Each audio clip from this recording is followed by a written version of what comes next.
as I make my way. The fact I'm still alive, my claim to fame. It's no surprise I'm on a rise, finna stake my claim. Separate me from the others, cause we ain't the same. Ask my brothers from another, we ain't for play.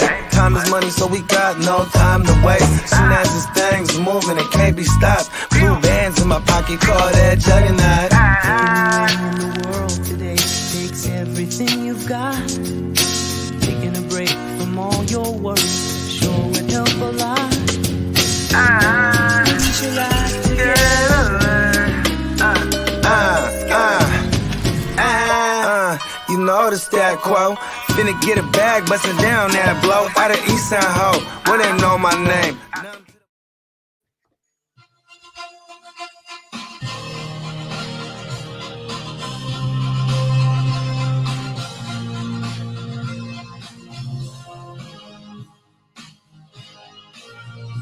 What up? What up? Fantasy Football Hustler back at you. And oh, yeah, we're bringing you fantasy news today. And we're here with the Tuesday crew, starting out with my man Bogard Scott, free repping the GMM Network. Can you dig it, sucker?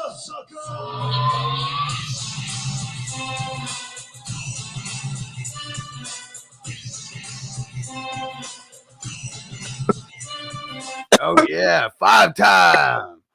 I got my chance at 5 titles. Let's Five get it. titles. And me and you for one of them, brother. You ain't getting that 5. You ain't getting that 5. I don't like your version. I'm making a special guest appearance. You always see him on the Real Fantasy Playmakers. Our man, the Fantasy Peacock. What is good, fellas? I'm coming at you from my office, away from my office, but I'm still here just to talk or to be the voice of some of the people, hopefully not all the people in the chat, but some of the unfortunate souls that didn't make any championship rosters or matchups this week. So unfortunately, 7 playoff teams all get bounced this past weekend. So feel my pain, everyone. I'm wearing glasses so you can't see my eyes. They're puffy and red from crying all night. We can't see you on the screen either. I don't know what's going on with your unless that's me. You look a little frozen. Oh, weird. That should be okay. If you have any issues, just let me know. I'll jump out and jump back in or something. Well, right now you're a big black screen as of now. I don't know if that's an issue or not, but you're a big black screen. That's weird. I can see myself. I was like, he's the man behind the curtain today. I guess so. I'll jump out and jump back in here, see if that fixes anything right now. Yeah. And I do want to say, man, my man Miles Peacock is one of the fiercest fantasy competitors I've ever encountered. And that just goes to, it goes to show you, man, like, even the fiercest of competitors, man, we suffer the same losses just as everybody else. Fantasy this year more than ever is survival of the healthiest. Yeah, it's brutal. I blame COVID. I had a couple of Kelsey lineups. They were just like, sans Kelsey. It was tough. Tight end premium leagues just couldn't get there. And then I plugged in guys like Albert O and I don't know who else, but like a couple of flipping goose eggs. You show me a person who says fantasy football championships are easy to win. I'll show you a person who plays in a home league and a work league, and that's probably about it. Nah, man, you show me a guy who says it's easy to win fantasy chips, and I will show you a liar. That shit's not easy. Not at all. And especially this year, if you during the course of the after wave, if you have like a traditional waiver system where it runs Wednesday early in the morning and then everyone's a free agent, those ones, if you weren't paying attention and some COVID shit popped up like randomly like it would like today, some of the players we're about to mention on today's news, but if you didn't go and grab the backup or move accordingly, your opponent could have, you know what I mean, and it may have. And that could cost, you might be able to see some of those weeks and it could cost you. And I will say this, there's a lot of sour people in my leagues, right? That are if you win this year, it's there's an asterisk. And I'm like, fuck no. There's no asterisk on those dollar bills, y'all. Listen, Still man, counts. it's Still counts. been harder to win this year, for real. Yeah. Like if it couldn't get any harder. I mean, shit, if you made it to the championship and you have Travis Kelce on your team, like just that itself, I'm in at least 2 championships where I had Travis Kelce on those teams. And then that other guy too, it's like there's no question you're playing Travis Kelce, even though the trend of players coming off of COVID, they're like sluggish or like at least, non-productive for fantasy purposes. It's like, then people will have that as an asterisk. He came off of COVID. And, you know what I mean? Like, there's always a way to, find a reasoning. But I dumbed it down this year where if it's my destiny this year, it's my destiny. You know what I mean? Because then, you might be able to do no right or wrong. It's just, but that's also because I've been watching a lot of Matrix. So kind of confirmation bias, because maybe the argument between like destiny, things that are like already determined, and free will. You know what I mean? Yeah. Let's shout out everyone who's in the chat. Life and Sports Talk with Jake in the chat. There we go. It said Austin Eckler not on the COVID list. Let's go. Got him in a couple championships. One specifically against Bogard Scott free. Hey, well, I got him too. And my rule is if I have him and I'm playing against him, I still need him to go bonkers. There we go. That's a good omen, because no matter what you think and no matter what goes on in anyone's small little brain, each league is at 100% independent of each other. The rest is just things that you mind fuck yourself with. True that. David, what up, bro? What up, Hess? Hess in the building. Said the new intro is fire. Hell yeah, bro. Good looking.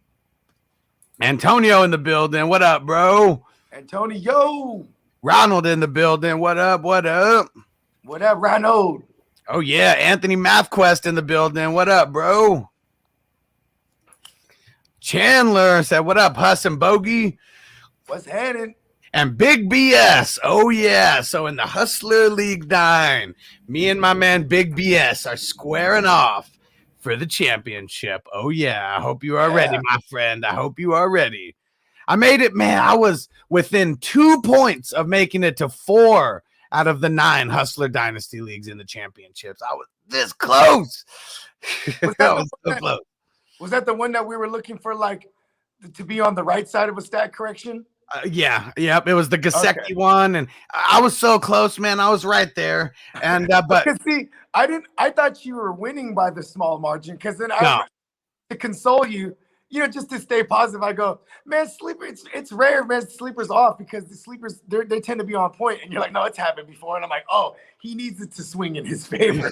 Like, yeah, so close. And I mean, like right off the bat, really, James Robinson, he was on that league, got hurt. Who else was someone else I could attribute it to? Well, for sure, Lamar Jackson. I mean, man, I had 2 first-round picks in this league, and one of them didn't play. So to even get that far without Lamar Jackson in round 1 of the playoffs, I swore I switched Lamar Jackson out, and I left him in. You left him in there. And that was the one where the dude was like, oh, the last minute second catch by Goddard and whatever. It was just my destiny to make it this far, I guess, and at least make it. See, that's what I'm saying, bro. And you can only know if it's destiny truly in hindsight. That's why people that can see it, they have the sight. Oh, yeah.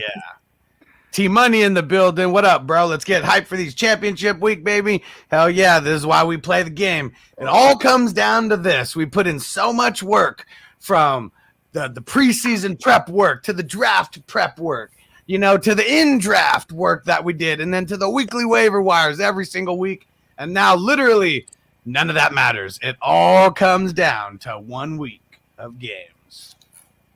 Oh, yeah. Oh, yeah. Oh, yeah, we love it. Chris McGrill in the building. What up? And Chris Kreider in the building said, yo, made it to the Fantasy Super Bowl. Yeah, 173 to 142. Thanks for all your advice this year, fam. Hell yeah. Let's get these dubs. Yeah, let's get these chippies. And Antonio said, I feel you, Peacock only Only league I made the championship is for charity and no winning money for me. Hey, bro, you know Hey, what? man, you're winning, man. That's a win in itself because it's for a good cause, and it wasn't, for what it's worth, it was more expensive than a regular league that people would buy into for money. You know what I mean? This was for a good cause. You know what I mean? And shout out to Stu and all the work he does over there at the Dream to Walk.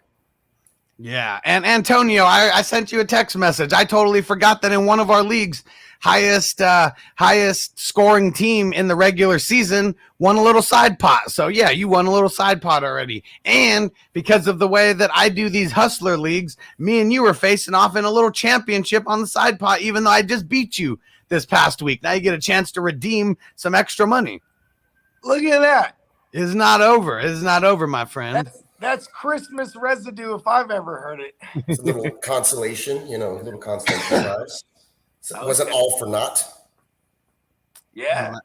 It keeps you playing all the way through too. That's what I love about it. In my big money leagues, well, most of them are $200. So third place gets $300. So, like when you win that third place, you feel great. You're like, hell yeah, I actually won some money. You know what I mean?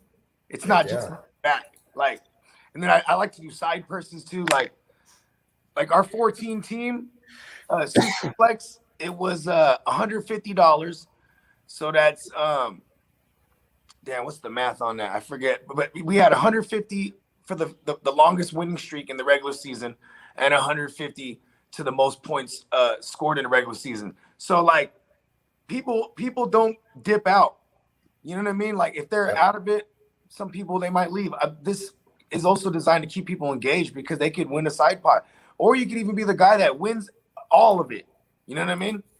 And Antonio must have forgot that in WWF 1 and WWF 2, those are literally the only ones that I put a third place pot in there because a lot of times, I mean, I don't know. What are we doing here? We're giving people participation trophies.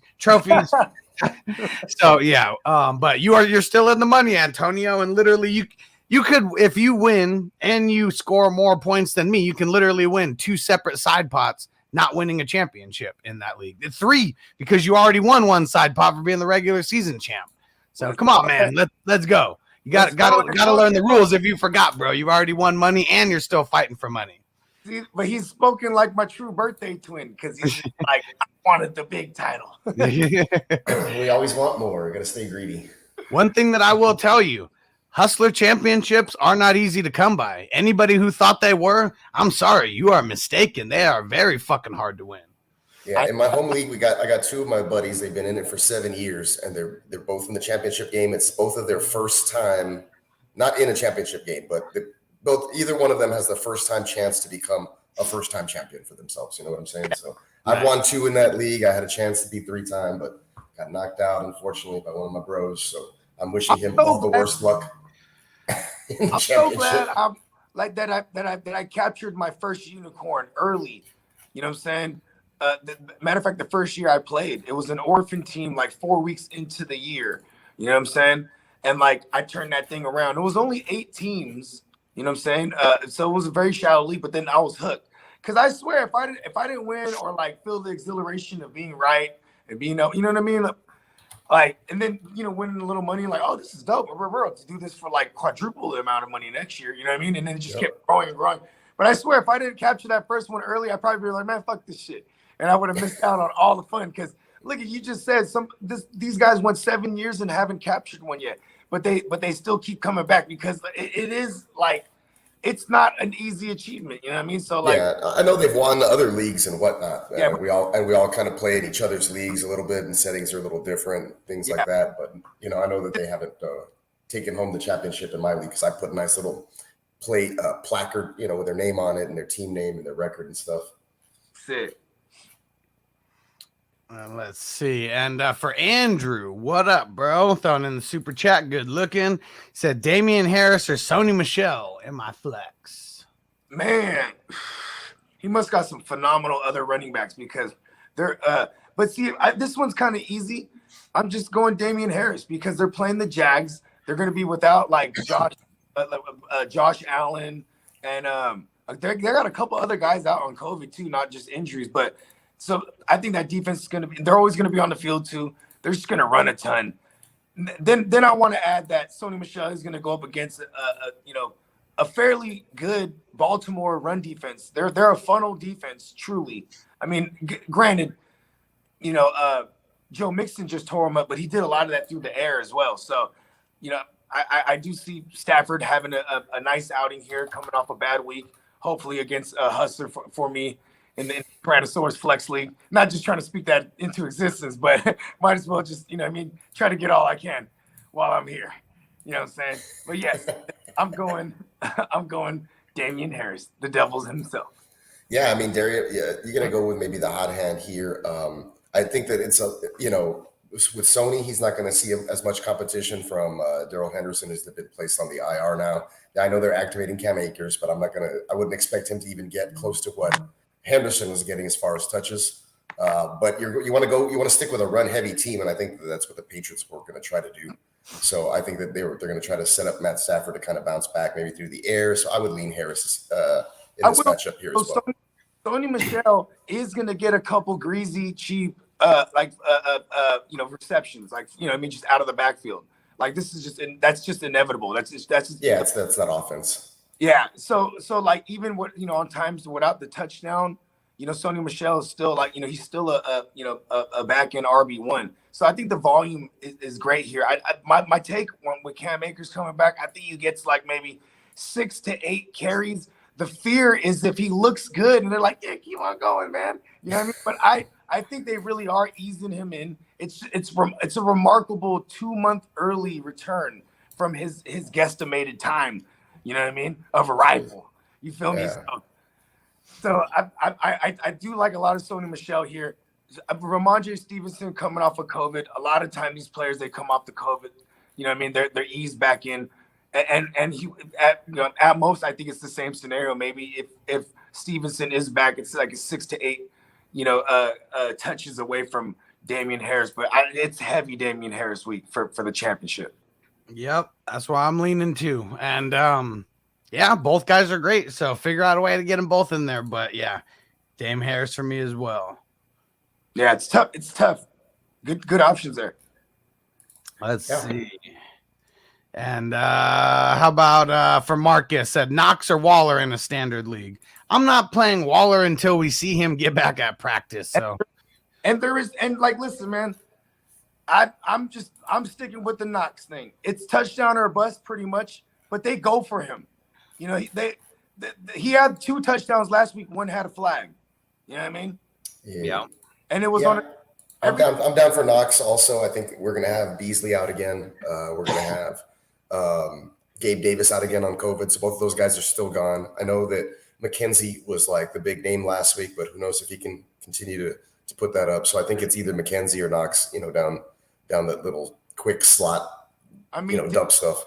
Diggs, Diggs just, they could very well, which I don't want this to happen, but they could very well just have him on the side with AJ Terrell. You know what I mean? And just have them just, be busy because the rest of the secondary is super duper ass. You know what I mean? Like they're playing Atlanta for context, so people know what I'm talking about. And AJ Terrell is phenomenal. So it's like they can just have Diggs be busy with him and then Knox and everybody else get in the mix here. There we go. Chris said made it into the week Super Bowl. Thanks for all your help. Hell yeah. Yeah. And Ronald said championship. Why does everyone keep calling it the Super Bowl? Because it probably feels cooler. Yeah. I mean, you know why?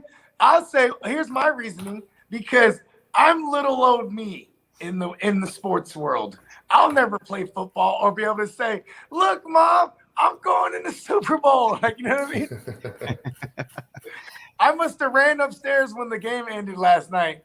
And I just yelled out to all my kids and my ladies, like, I'm going to the Super Bowl. Because that's the closest I'll ever get. And it felt great. It's why we play the game. And there we go. And Ronald said, me too. I'm in 2 or 3 and playing for 3rd place in the last one. There we go.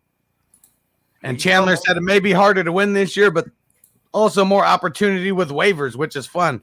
Yeah, I mean, every Every year. There's always going to be crazy stuff like this happening, but it's always like the recency I want bias. some championships with some crazy dudes in my lineup, and usually because I go running back heavy in the draft very early, and I try to have like 4 to 5 running backs just because you know how they go down. I typically don't have very good receivers. I'm rocking with wide receiver 3s all the season long, and then when it comes to this playoff time, this is when you find those gems. You got some teams that shut it down. You got some guys that got injured. You got some dudes that stepped up. So then, I'm winning championships with guys like Robbie Anderson in my lineup 2 years ago. And, just like this year, I'm sure that you're going to find those names out there with Amon-Ra St. Brown and some of those other dudes that you can just keep Somebody might have got into their playoffs with Bryce Pringle. Yeah. You know what I mean? Like from last week, like got into the Super Bowl with Bryce Pringle. You know I know I didn't do it with Tyreek Hill. Exactly. Or people getting in spite of their big name players. Like this is a time of year too where it's like, there's no more mistakes. And then now we have a lot of options. It's unprecedented. There's people going to be talking about picking up Rex Burkhead or picking up Agun Dewale. My man the Goon, as I like to call him. You know what I mean? Or you know what I'm saying? He's into that crypto. There's a gang of motherfuckers out there right now. Like, you know what I mean? Like, I'm not saying, go out and start them all, but we're going to have to grab these guys too to keep them away.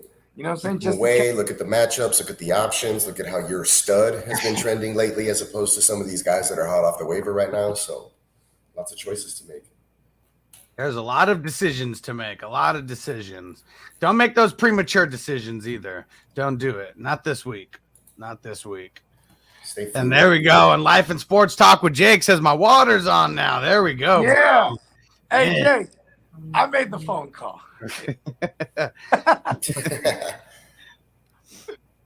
And Team Money said my championship team has Kelsey, Burrow, Mixon. Carried me plenty, though. Hell yeah. That's looking nice. Last week. Kelsey and Burrow are about to, not Kelsey and Burrow, Mahomes and Burrow, they're about to be in a shootout of all shootouts. Yes, 500 yards apiece, 40 to 40 score. Something. I'm feeling confident that I'm gonna secure a lot of those third place trophies this week because all my guys underperformed this last week and now they're gonna have bounce back games. Just watch. Okay. Third place trophies are definitely better than nothing because we know a lot of people who are at home crying right now, bitter old men like, nobody cares about your stupid 8 championship games that you're going in. I'll be playing 2 leagues. I don't care about that. I've seen that so many times on social media. I made a post and said how I'm in 8 championships out of 38 leagues. And I'm like, how many of you savages are playing for championships? Multiple championships. And it's like post or comment after comment like, oh yeah, I made it in 5 out of 12 leagues or whatever, all these crazy numbers. And then you have the bitter people who are like, how could you even play in more than 1 league? It can't even be fun. I feel like you lost. To be so invested in 1 league and then something just goes wrong from the get-go or you're struggling the whole time, that's hell. You need some other leagues to turn to. We talked about it already. Things happen like crazy. This year was, one for the record books as far as having to pivot away from pivots or, games not even being canceled or really postponed this year. It's just straight up, your guy got COVID. Good luck, figure something else out. So you definitely having 1 or 2 leagues was probably not a good. Chances are you didn't have a good time if you're only in 1 or 2 leagues. Let's just put it that way. I remember those days when I used to play in 1, 2, 3 leagues. Yeah. I remember my first beer. Yeah, pretty much. If you do what you can handle, right? You do what you can handle. I definitely took me a long ways to work up to this many leagues. No way I could just play in 2 leagues and then jump into 20 plus. Got to work our way up to that. Yeah, no kidding. And Dewey said, how about my boy Joe Burrow? Man, I still remember T-Money asking, who should I start, Josh Allen or Joe Burrow? And he said I was the only one to say Joe Burrow. And, oh, man, killed the game. It's Josh Allen had a pretty good game either way. So that's a kind of win-win scenario where you're like, I wish I had that, choice. I think last week I had the Hurts versus Tom Brady, and they both gave me like 18, 19 points, so it didn't matter, right? But I was stressing all week for that decision. David P in the building. What up, bro? Robert in the building said, "What up, bro? Ready to start work? So no smoking now. It's all right. You'll be back." Miami definitely secured me the win in 2 leagues to the conference finals. Hope you're feeling better, bro. I'm getting there. I'm not all the way better, but seeing Miami get a fucking interception to the house in like the first throw of the game, like, man, I felt so good because I've been telling everyone for weeks and weeks and weeks, pick up Miami and rock them all the way through the championship. Yeah, really nice. Here's one too. Like, not only were we on Miami, we were on the Niners. I'm kind of worried about them with slinging ass Davis Mills this week.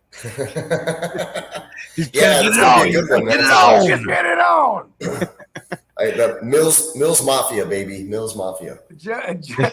Judge Davis Mills lanes, bro. He's wearing the robe and everything, bro. Like, I was watching the game, and I was like, what the hell is going on? That game. I was driving over to my parents' house. They live about an hour away, so I got to see the second half there with my pops. And of course, he had the Patriots game on because he's a Patriots fan. So it was double fun to have the Texans show up and then the Patriots like slaughter and then your dad's team lost. Yeah, it was great. Oh, I had a good real football weekend. Like, real football was great to watch. It was cool. Had a good time with some games. I won some side bets on the Texans. I cashed in on some season-long props that I put in before the season started, which was, the Texans. They had a 4.5 game over under for the games on the season or whatever. So I took that prop bet and I smashed the 4 on it with like a bunch of Cowboys fans, and I was able to cash out this weekend. It was great because they were telling me like, "Oh, your team sucks. Like, they're not even going to win a game, and we're going to the Super Bowl and all that stuff." And I was like, "All right, man, put your money where your mouth is." I was like, I bet you they win more than one game. And they're like, no, that's too easy. Is like, of course they're going to win one game. And I was like, well, you just said they weren't going to win any games right now, And I was like, so I got them to settle in on I was like, okay, 3 games. And they're like, how about 4? And I was like, all right, fine, 4. And it's funny because I was still the under from what Vegas had set. So I was like, boom, baby, let's do this. And then I got a couple other suckers. To take the bet as well. So I'm not too sad. I still walked away from this football season with some extra cash in my pocket. Yeah, shout out to Antonio, who definitely got the short end of the stick in WWF 1. This dude had Derrick Henry, Dalvin Cook, and you could just go down the list. And so, I mean, I was the number 6 seed going into the playoffs in a dynasty league that I literally didn't think that I was going to get there, and somehow I'm in the championship. So that's why you just keep playing, because you never know what the fuck is going to happen. You literally never know. That's right. I had one of those where I started off real bad. I think I had like 1 win in the first 6 weeks or something. It was like 1-5 for sure. And I was missing Kyler. I had some injuries to Cook as well, who was missing some time. And then so right around the middle of the season, I get these guys back and I go on a damn hot streak. Unfortunately, I missed the playoffs by 30 points. I had the same record as the other guys that were in there or whatever. The dude with an 8-6 record who had way less points got in. But now, had that team gotten in, though, I'm telling you this, had that team gotten in, I'm still on that fucking winning streak. I'm on a 9-game win streak right now. So had that thing gotten in, everybody would have been pissed. Like, this dude with 1 win came all the way back and made the championship. Antonio said, I'm coming for you next here, Huss. The king will be returning to the roster, my King Henry. Actually, that's crazy. My brother-in-law's in that league, and he was 3 and 4 or whatever, a couple of spots ahead of me, and he's in the championship game now. So never quit. All right, so let's get to our first piece of news. Really, the biggest news, because there's not too much news on this weird Tuesday. But Big Kong says, what does Carson Wentz situation mean for JT and Pittman? So he is talking about Carson Wentz being added to COVID reserve. Yep. He's the latest victim. Hopefully we won't have any more of guys that affect in fantasy, because I'm not sure people are running out there to start Carson Wentz this week. But it's really, like you said, about JT and Pittman. I will say this hurts Pittman because for what it's worth, the Raiders secondary has been already pretty good. So we needed the talent of Wentz, which has been playing well, to at least get it to Pittman or Hilton. But now with JT, one thing I want to note is that we should have Quentin Nelson and Kelly back on that line. You know what I mean? Because they were missing him last week. And I mean, even though JT on a bad game puts up 100 yards, he didn't have too many explosive plays after that first 46-yard run. Remember that? Mm-hmm. I'm saying, like, I'm not worried about JT. You're firing him up. The Raiders now ultimately going back to the Raiders defense, they're one of the worst run defenses. Javonte and Melvin Gordon shit the bed last week because it was more game script. You know what I mean? They were losing that game most of the time, so they were trying to throw. They were trying to throw with sorry ass. What's his name? Raiders have given up the 27th most points to the running back. Okay. And within the 1, 2, 3, 4, 5, 6, 7, 8, and within the last 8 weeks, they've given up 7 top 12 performances. So either way, you gotta like those numbers. You're not sitting JT no matter what. And if you think that he's gonna do not as good as normal JT, maybe you just go a little bit more balls to the wall with one of your flex plays. Yeah, JT got you here for this juicy. And I swear he's going to eat. I like JT regardless. They're going to stack the box, and then that's going to hurt him on the outside eventually. T.Y. Hilton, like, first of all, who's the QB? Is it Easton? Is it the back? It's gonna be Jacob Easton. Jacob Easton. Okay, well, he has the whole season under his belt watching, and he's also had a little bit of game time. You know what I'm saying? And he looked horrible. So hopefully, he learned from his own film, and they're gonna and same thing with Frank Reich. They're gonna come out here. I don't think it's going to be a Ian Book situation because Ian Book didn't have any practice. Here's Jacob Easton. He's going to have practice all week. We got this news on a Tuesday. So they're going to have a game plan in place that involves a whole lot of JT. And when the moment they try to stack the box, Easton's going to get a shot on the outside of either Hilton or Pittman. Pittman, to me, he's probably like a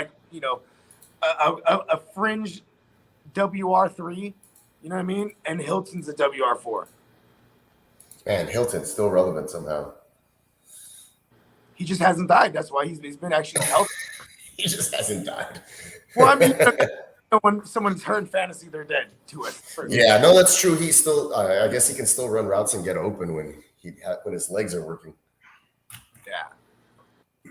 And high upside, low risk. What's up, bro? Should we trust Kamara this week? With the 2 duds he just posted, I'm facing the JT manager and need as much points as I can get. I mean, with this whole running back wasteland, I mean, yeah, you're playing Kamara. I mean, you're gonna sit him in your championship round, like. What do you go, like 13 for 52 last night or something? But I mean, yeah. And let's see. And who do they play this week? I mean, you got the Panthers. I mean, that's a tough one. Yeah, but it's kind of. But they're not that great. I mean, he could still fall in the end zone, maybe. Maybe.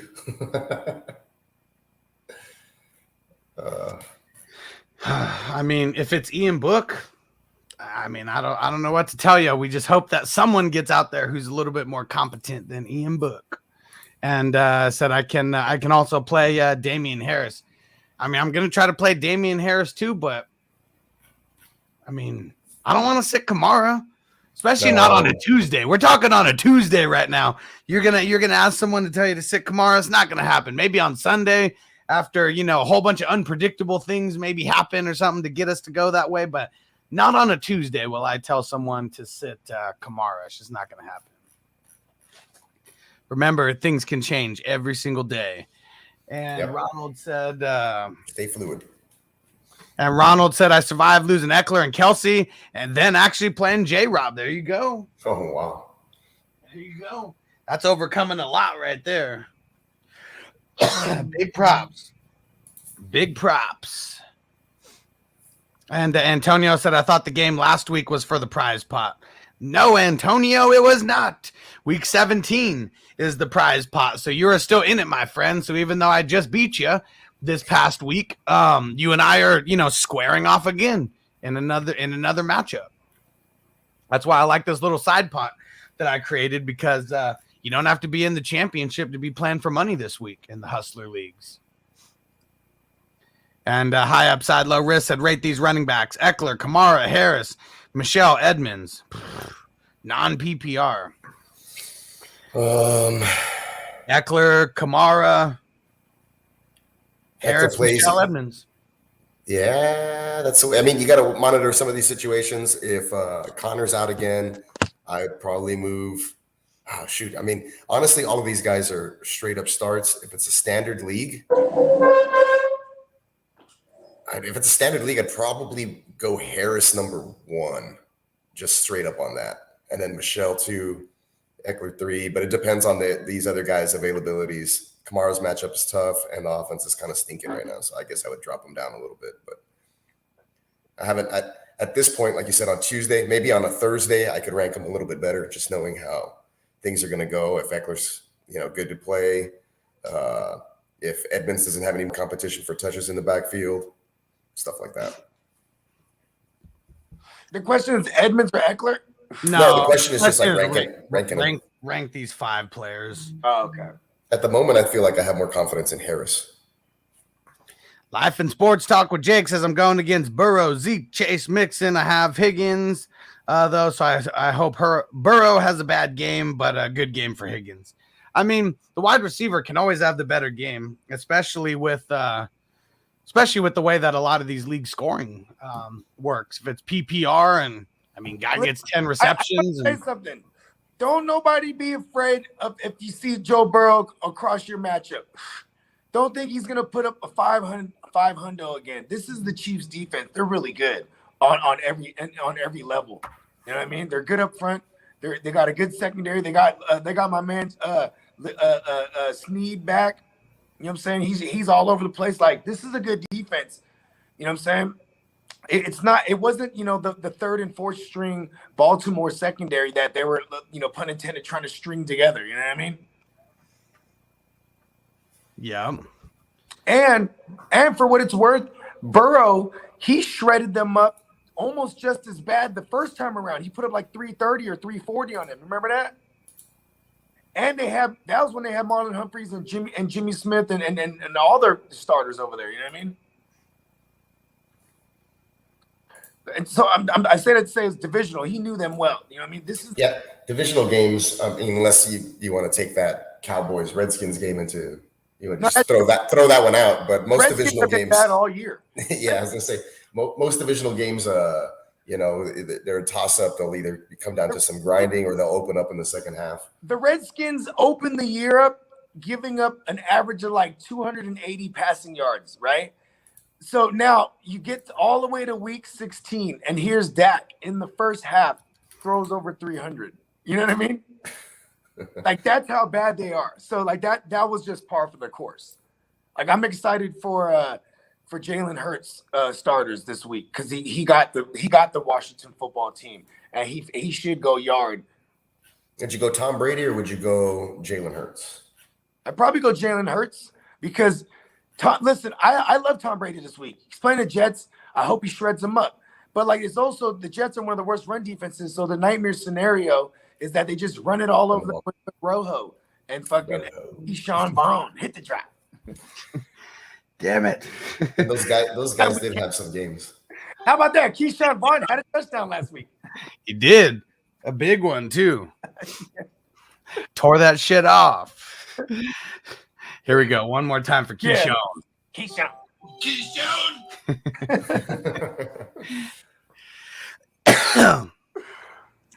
Man, so I just found out this 16-team league that no, they never told anybody. Apparently, it's winner take all. Oh, nice. What? And one of the people didn't even pay. The person who was like the commissioner. And half the league didn't even know that it was winner take all. And then like there's the commissioner and his friend is like, oh, well, I guess it's your fault for never like asking. Like, what? Who the hell joins a 16-team league that it's winner takes all? I mean, how much was the joint? It was $60, but I mean, so that's still, you know what I'm saying, 60 times 16, bro. Yeah. Still I've some never good heard shadow. of any league that the top two don't at least get something. And I'm not in the top two anyways. I just lost, so I'm going for 3. So I was hoping it was top 3. That's why I like being in big money leagues, bro, because people love to win and be the champ. But when you're in the big money leagues and the top 2 can split and get over a rack each, or a rack and the other person gets over a rack, like people love that. It's almost a guarantee every time. Yup. Jared in the building. What up, bro? Shout out to the Who Dat Nation. Yeah. Oh shit. Amy said, what up, guys? Made it to my championship. 7 straight wins. Yeah. Gordon Carter, Singletary, D. Williams, Howard, Agumbawale, and pick one for the standard. Let's see. Well, this is like an all-week question, because if Jordan Howard plays, I like him against Washington. I like D. Williams right now with a banged up CEH collarbone. I was gonna say he's got to be my favorite one, right? And then also like Singletary maybe. the goon thing scares me, because Hustler pointed this out yesterday. It's like, even though this guy might get volume, I mean, it's just a really bad offense too. On top of like they I mean, this is one of the best defenses, the Patriots. I don't know if I want to test that at all in my championship. That's like a 14-team league play. You know what I mean?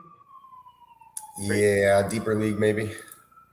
I'm saying, I mean, or a 12-team if you're in a bind, you know what I mean? I can see that, but like it's just it's not trustworthy. Like, who did they play last week? They played the Jets, and he went crazy. So I want people to just realize what that is. You know what I mean? Like, because the Jets have been I think the Jets are up to like over 24 touchdowns to the running backs this year. Yeah, I mean, they're pretty sorry against the run. That's true. Gordon sucked, but I mean, he's been good all year. I think this is his first crap game. Chargers are ass against the running back. Like, Chargers are so bad. Shout out to Sexy Rexy. Man, he played great on Sunday. He played great, or the Chargers are so bad against? I guess the Chargers are bad. I mean, I thought their secondary. I thought they were going to be pretty good. I don't know what the hell. Played great. He's awesome. I'm definitely. He was running well. Like he was seeing the holes and then like bouncing out to the outside and then like picking up 20 yards. A couple of kids. That's why Belichick always liked him in every fact. He's a Belichick guy. He was like the white James White. Yep. That's a good point. He was white. James White. He was infuriating over there. There was like 4 or 5 running backs there at the time when he was there with James White. Yeah. Deion Lewis, remember? And then you had LeGarrette Blount that would just come through and like pound him whenever they needed it. You know what I mean? Crazy. But Amy, don't forget, don't abandon the ship that got you to the chip. Because I know some people are canceling Patreon a little bit early. Don't do it. That's bad karma. That is bad karma. The championships happen in January, not December. Don't jump off that karma train early, because I know you already did. Wink, wink.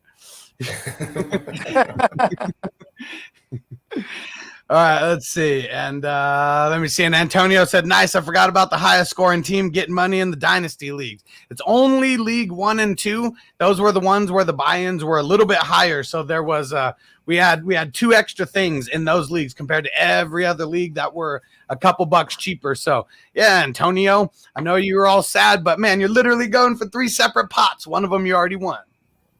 Nice. Smokey the cat, guys. Should I drop Justin Jackson for Waller? I mean, if Austin Eckler's playing, Justin Jackson's not going to be shit. But I would like, listen, if you have a kicker, drop your kicker and then go grab Waller, because you don't want to pick up another kicker later and still have Justin Jackson just in case, And then like then you cut Justin, like, because what if later on in the week, like, okay, what's the Austin Eckler report? He's off COVID. Is he back at practice? I mean, today's Tuesday, so yeah. We don't know, so don't just cut him yet, because if he's not back at practice yet, he might not be ready to go. Like, or he'll be limited in the game plan. Because you got to remember this too. Austin Eckler, before the COVID, he was nursing an ankle injury, and he was playing 34% of the snaps, but he was getting all the money downs. So I have Justin Jackson. And I almost hope that Eckler doesn't play. You know what I mean? Because I have Eckler and Justin Jackson just in one of my chips right now, and I'm hoping like it just be Justin Jackson.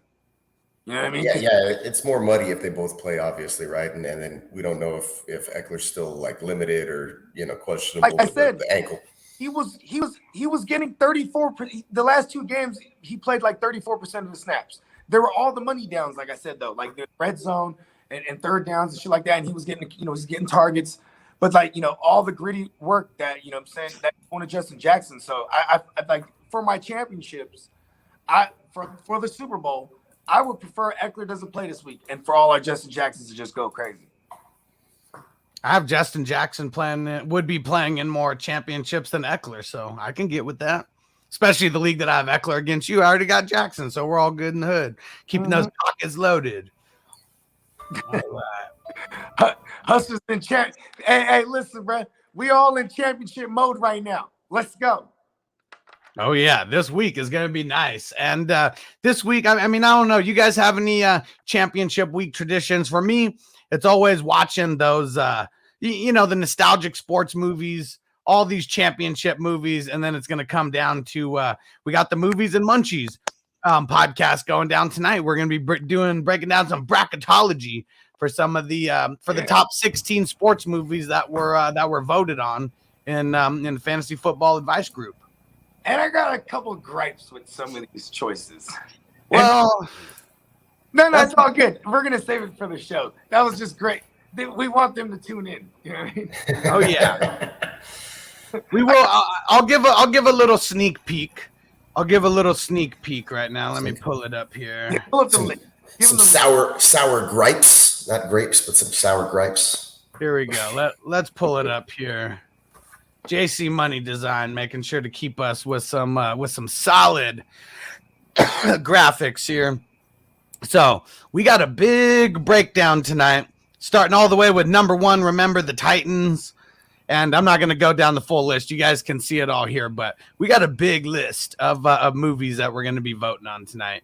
Yeah, I saw Remember the Titans at the Dollar Movies with my freshman high school girlfriend. I remember, and her brother. I remember. Yeah. Dollar Movies goes hard. I remember me and my girl, we used to, because also at the Dollar Movies, they would show the joints that already came out.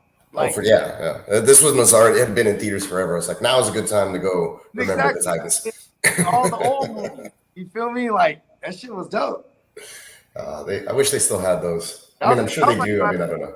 That shit threw me back right now, Peacock. Now I got the Cinemark app, and then like when COVID hit over the last like year and a half or whatever the fuck, I got like so many tickets like saved up. Like we could go to the movies for like 6 months for free, probably. Hell yeah! All right, let's see. So make sure you guys join in tonight. It's going to be at 8 p.m. Eastern, 5 p.m. Pacific. And right on cue, JC Money Design shows up in the building. Hell yeah! Heard us talking about you, bro. Yep, we spoke them into existence. Oh, yeah. Ears were burning. Let's see. Who else we got in here? And Hess said 420 life, so I call it the Super Bowl 2. I like it. Love it. I see what he did there. My man Chase said made it back to the championship first time in 3 years.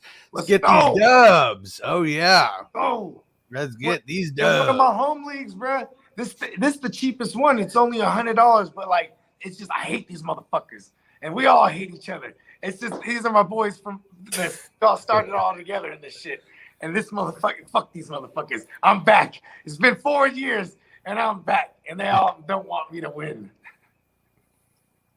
Let's get it. Yes. I'm back. There we go. Chase said, put on your best dress because we're going to the big dance. Oh, yeah. Mm-hmm. I done been shined up my dance shoes. Every year I just be shining it, trying to speaking it into existence. And now I'm finna cut a rug, baby. And shine that sumbitch up real nice. Turn it sideways and stick it straight up. Your candy ass. Perfect.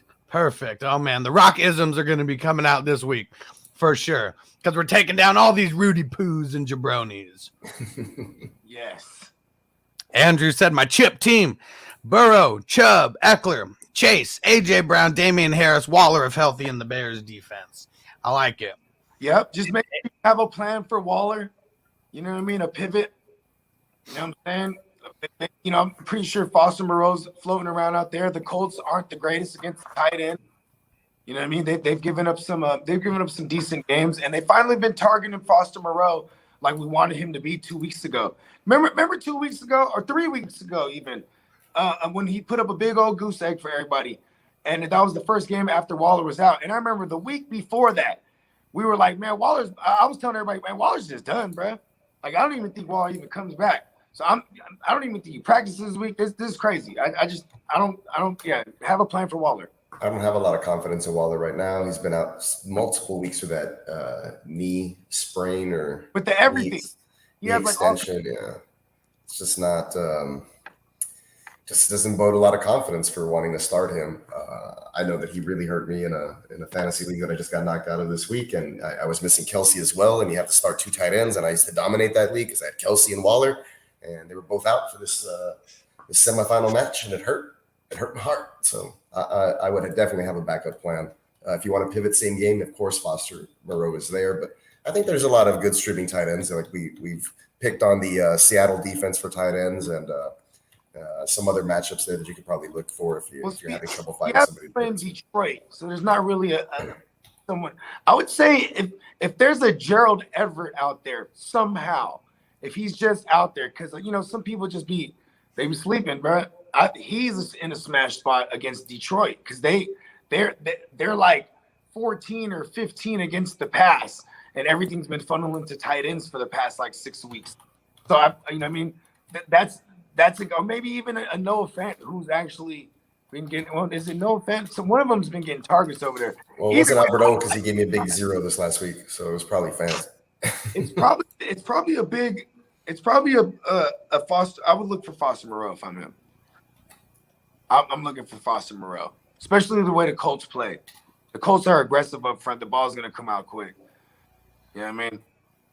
Let's see. So Amy says Mahomes or Brady this week. Mahomes. Mahomes. Yeah, I would roll Mahomes. Main thing we know right now is that Evans isn't playing. I'm playing Mahomes because Mahomes got the higher ceiling right now. Brady's floor was amazing. Where his floor for the most part of the year was like 3 touchdowns and 250, 280 yards. That was like his floor for like the first 9 weeks. Then we start losing pieces in real life, like losing the AB to the goddamn the foot, and then the foot injury / non-vaccination fake card thing, right? And then you know what I'm saying, and then Gronk he finally comes back, and this was what's remarkable is that this is such a good team. They just keep finding ways to win. You know what I mean? Like with their personnel. So and it's been harder to pinpoint in fantasy. Especially after Godwin gone. You know what I mean? Because they could have been okay with Mike Evans gone. Mike Evans was kind of like Mike Evans was a high end WR2 for the most part anyway. You know what I mean? He was like he needed the big play or the touchdown. But like Brady was just the guy to have, right? Or Godwin, ultimately. Yeah, Godwin was kind of like the chain mover, hyper targeted option, and we know that Evans would kind of go down the field and stop and post up. They overused. See, that's what sucked too, because Fournette was somebody that was just pleasantly fucking riding to like a lot of playoffs. You know what I mean? He gets the hamstring, and because it was like they're just running like hell with Fournette, using him in every way. Like, yeah, I'm going Mahomes, man. Fuck that. He's in the shootout for the ages. Oh yeah, him and Mighty Joe Young.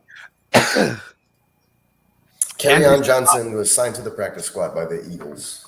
Ooh, that what that tells me, right? That Jordan Howard's he's not going to play. Yeah, you got the Miles Sanders wrist is out. Jordan Howard probably not going to play. Yeah, that makes a lot of sense. Bring up Carrion to back up Boston Scott. Boston Scott's in the smash spot here.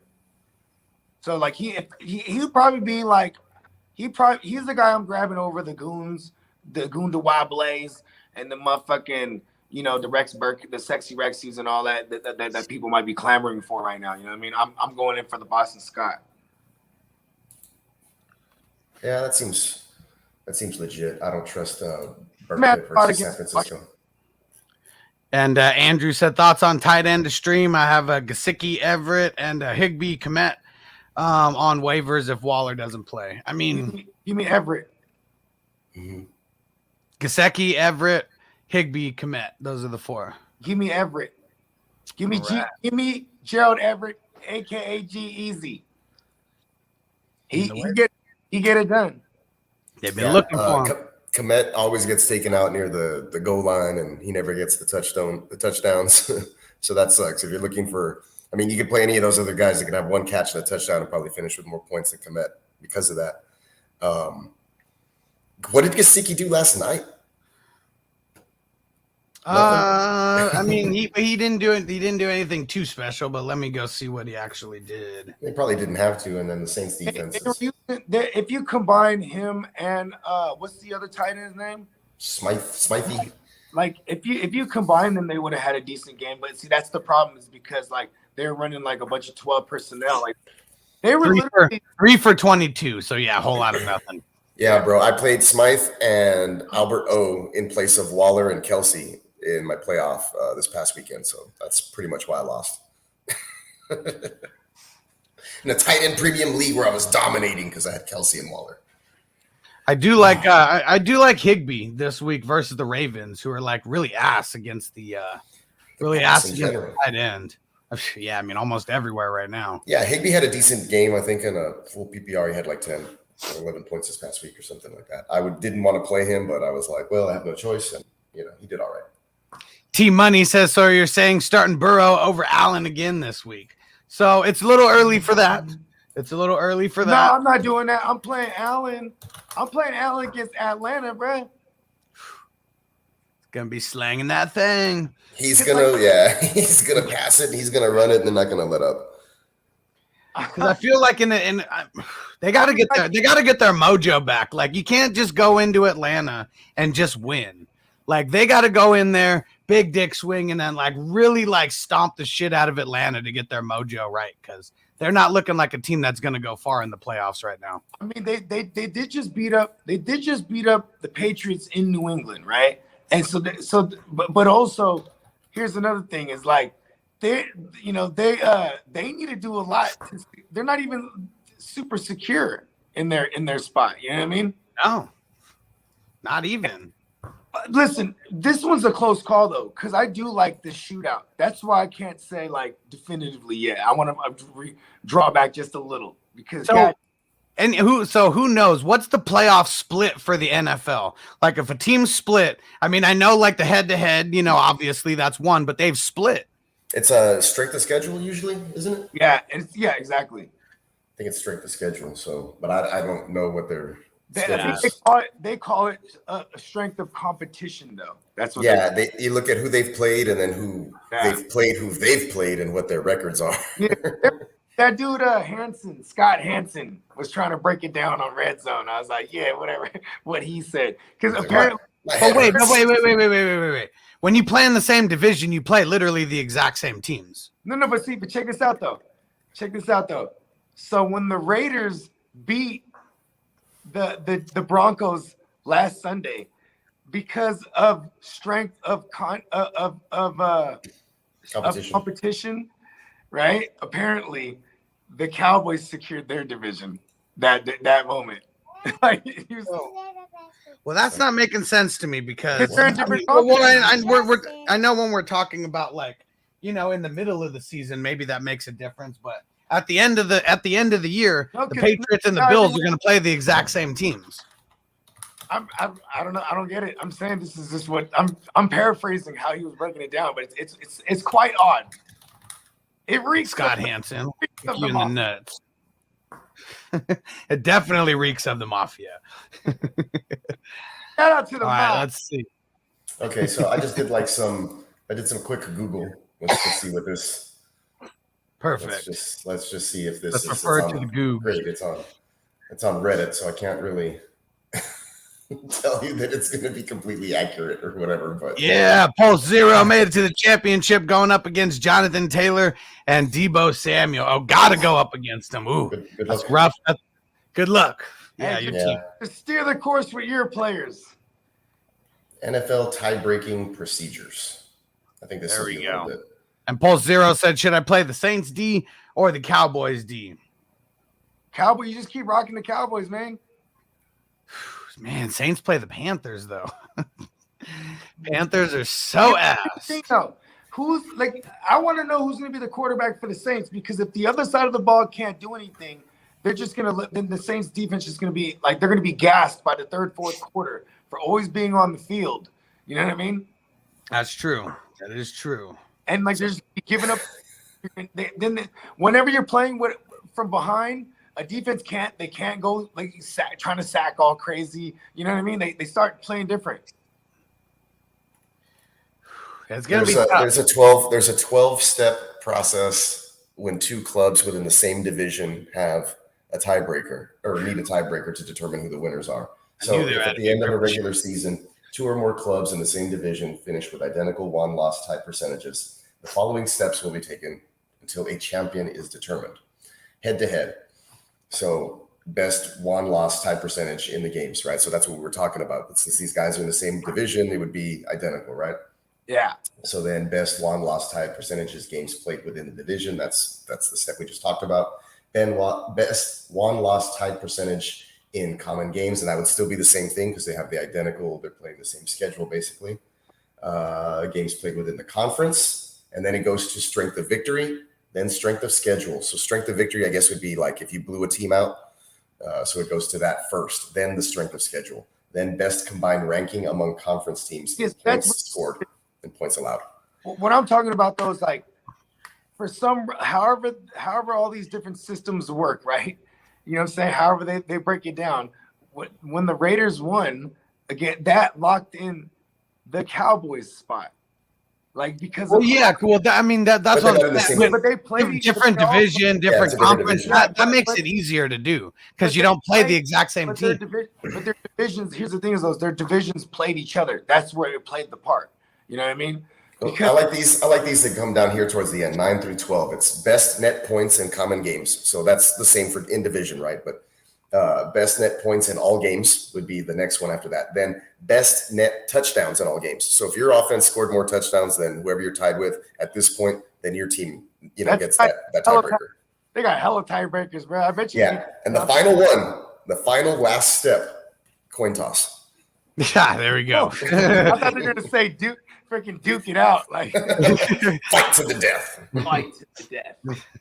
A spelling contest to see who ends up making it to the big dance. That'd be funny. Like, man, just whoever's like some random number, like if they just had the number, whoever's randomly number like 58 on the team has to compete in the spelling contest. So give me the dudes who went to Stanford and stuff. Give me those guys on my team there. Yeah, so it seems like it's going to be like, I mean, pretty much overall points scored might be the earliest tiebreaker that the in division teams that would make a difference. Yeah, because these other ones were kind of spelling it out for if they weren't in the same conference or division. But yeah, definitely once you get past that stuff, it's to points and blowouts and stuff like that. Tiebreakers definitely work a lot easier for the non-division leaders for sure. Robert, what up, bro? Said my chip team: Josh Allen, Zeke, Jonathan Taylor, Higgins, Keenan Allen. Ugh, damn Keenan Allen, Dawson Knox, AJ Brown in my flex. Let's go. AJ Brown is about to win a bunch of people, a bunch of championships if you're still rocking with him. I mean, you know what, man? Hey, he came through when the motherfuckers need him, right? Right in the semifinal time. You know what I mean? Now he about to close out. You know what I'm saying? We're ready for him to die out there for it. Dang, let's go. Oh, yeah. Mercedes Lewis on the COVID list. That means that DeGuara would probably be one of the only options there at the tight end position for the Packers. Mercedes Lewis is important, though, because they run like a ton of I think it's called like 8 gap, where you have like the two tight, like a tight end on each side of the line. You know what I mean? So he's always on the field, and then like whenever like a play breaks down, he's the guy he'll look for it. They call him Big Dog. You know what I mean? They'll look for him. You know what I mean? Like in the flat, or he'll roll out and just go unnoticed. You know what I'm saying? I don't know if Rogers gonna trust anyone else like that. You know what I mean? Well, they've been throwing the ball a lot to Guara and giving him some setup screens and whatnot. Guara's been having like 3 or 4 targets a game here. Yeah, I think that'll bump up to a good 6. Hey, 6 Aaron Rodgers targets in a game, that could be that could be worth it. You know, you might actually have something here because they are playing Minnesota too. Minnesota been the last 2 weeks specifically. They've been giving up some yards to tight ends. Yeah, giving up that booty to the tight ends. But still, though, man, they also give up booty to the receivers like shit, man. Like, you know what I mean? And he has like, Adams and then Lazard and probably MBS back this week. Yeah, Lazard dropping that touchdown last week. That hurt. That second. See, everybody likes the spelling contest of the NFL players. Spell dance. D-A-N-S. That sure would be funny. And what would be even funnier if it was only like spelling like the most random outlandish names from NFL players. TJ, who's your mama? All those different ones. That'd be hilarious. Darle Ogundawale. Oh yeah. Albert Obukunam. Man, I can't even pronounce that one. Let alone try to start spelling that one. That's what separates the men from the boys. Yeah, Devin, good looking on the super chat, bro. And he said, what up, guys? Made it to the championships after 9-win regular season. Playing our first ever undefeated team. Here we go. Hoping JT has a bad day. Oh man, that's take down that undefeated team, bro. Take down that undefeated team. It is so hard to go undefeated in a fantasy season. I've seen it happen, and I was so close. There was a team that beat me in the Super Bowl that was undefeated all the way, and I was just like, dang, I was just, there was no chance for me. Like, you know what I mean? Like, and I got smoked in that Super Bowl. I had one regular season loss on the final, game before the bye or whatever, and then I won the championship. So I won with one loss, but never completely undefeated. I'm in the championship with a team that's 13-1. Yeah. I've only my one loss. It was because Corduroy Pimpin is that game that he got hurt. I literally lost by less than 1 point, and oh man, it must be my destiny because I skated through the championship. I won by 0.32 points. Oh man, I was sweating. That was one of those ones where I needed Callaway to get less than 10 points. Oh, that was the one. 9.35 points. Like, man, whoo! I was nervous. Single PPR. Yeah. Oh shit! Because I was gonna say, damn, because a lot of the hustle joints is the 2-point PPR. You know what I mean? Because I was watching Callaway, like all of a sudden they were just like they were getting on him. I just saw him get 2 catches like right in the beginning. I'm like, oh shit! Don't do it to me! Don't do it to me! Hey, you know what's crazy is like I don't know if I'm just a glutton for this shit, but like that fucking just watching this shit. My girl, she came down, she's like, "You're still watching this shitty ass game?" Like, shh. You know what I mean? I'm like, now is not the time. Now is not the time. Like, you know what I mean? It's such a shitty game, but we have so much invested. Like, you know what I mean? And play for play because there's matchups are so close. You know what I mean? And it's like I did me the opposite. I was like, I'm out of everything. Kamara's not having a good game because I needed like 6 touchdowns from him yesterday. So I was just like, it's halftime. All right, let me turn on some Netflix, relax, go roll something in the garage. I had to curve a 20. I had 23.73 points on Steamboat, and he had Tua. And in our scoring formats, 1 point for every 15 passing yards. So that's for context, 7 points is 105 yards. You know what I mean? So, 210 is 14, and then touchdown 6. And so I'm doing the math. I'm like, oh my god, it's gonna be like fucking like I need and then so I'm trying to reverse jinx everything, obviously, but it's the reverse jinx. It only works when you're really deeply afraid of the shit. So I text him like, oh, I'm like, if the Dolphins don't get no fucking like early defensive touchdown, bro, I'm fucking screwed. Like there's no way they won't be able to run on the Saints. It's gonna be a funnel. Like he's gonna get to this point. You know what I mean? Waddle's just gonna do all the work. Like everything I said, it all happened, but like the defensive touchdown is the one that saved me. When that happened early, I was like, hell yeah. You know what I mean? I'm like, now all they're gonna do is slowly trying to move the ball and kick field goals most of the time. You know what I mean? Like and I'm mad because I forgot to lock in Super Draft Pro shit. I think it's because I was just searching the multiverse. I won $1 last night. I know, I just forgot, dude. It was all thanks to Waddle because the whole lineup was crap. It was just Waddle. When I called it on the show, I was just like, all you really need to do is like really put Sam in there, Tua, Waddle, and then Yeah, that's what I had. You know what I mean? Waddle was in my champion spot, so I think You probably would have split. We would have split money, but it would have been money nonetheless because everyone. I think that's why I only got $1. I finished kind of high, but I think everybody split up there towards the top. Yeah. It was kind of a low scoring. Like it was pretty, I bet you the trick was just not having any Kamara and like only Callaway from the Saints. You know what I mean? Yeah, I screwed that up. I had definitely had Kamara in my lineup. For sure. I mean, but that was like, I'm only speaking in hindsight now. You know what I mean? That's the way to do it, man. You sound great. I know, but I'm just saying I didn't get the lineups in either, so I would have had Kamara in every single fucking one. You know what I mean? No, that makes a lot of sense. I'm just saying in hindsight, like that's probably how someone could have won like last night. Just Sanders. Sanders. That's how I'm doing it with my basketball lineup today. I got some no names up there in the lineup, and then I have like all the regular guys kind of just supporting the super flex spots. Nice. Yeah, I look for sometimes you look for like those guys with a great multiplier and like the nice matchup, but then like you look at you click on their player card and it's like, oh, they've been playing like ass these last few weeks. Like no wonder, right, that their multiplier is so high.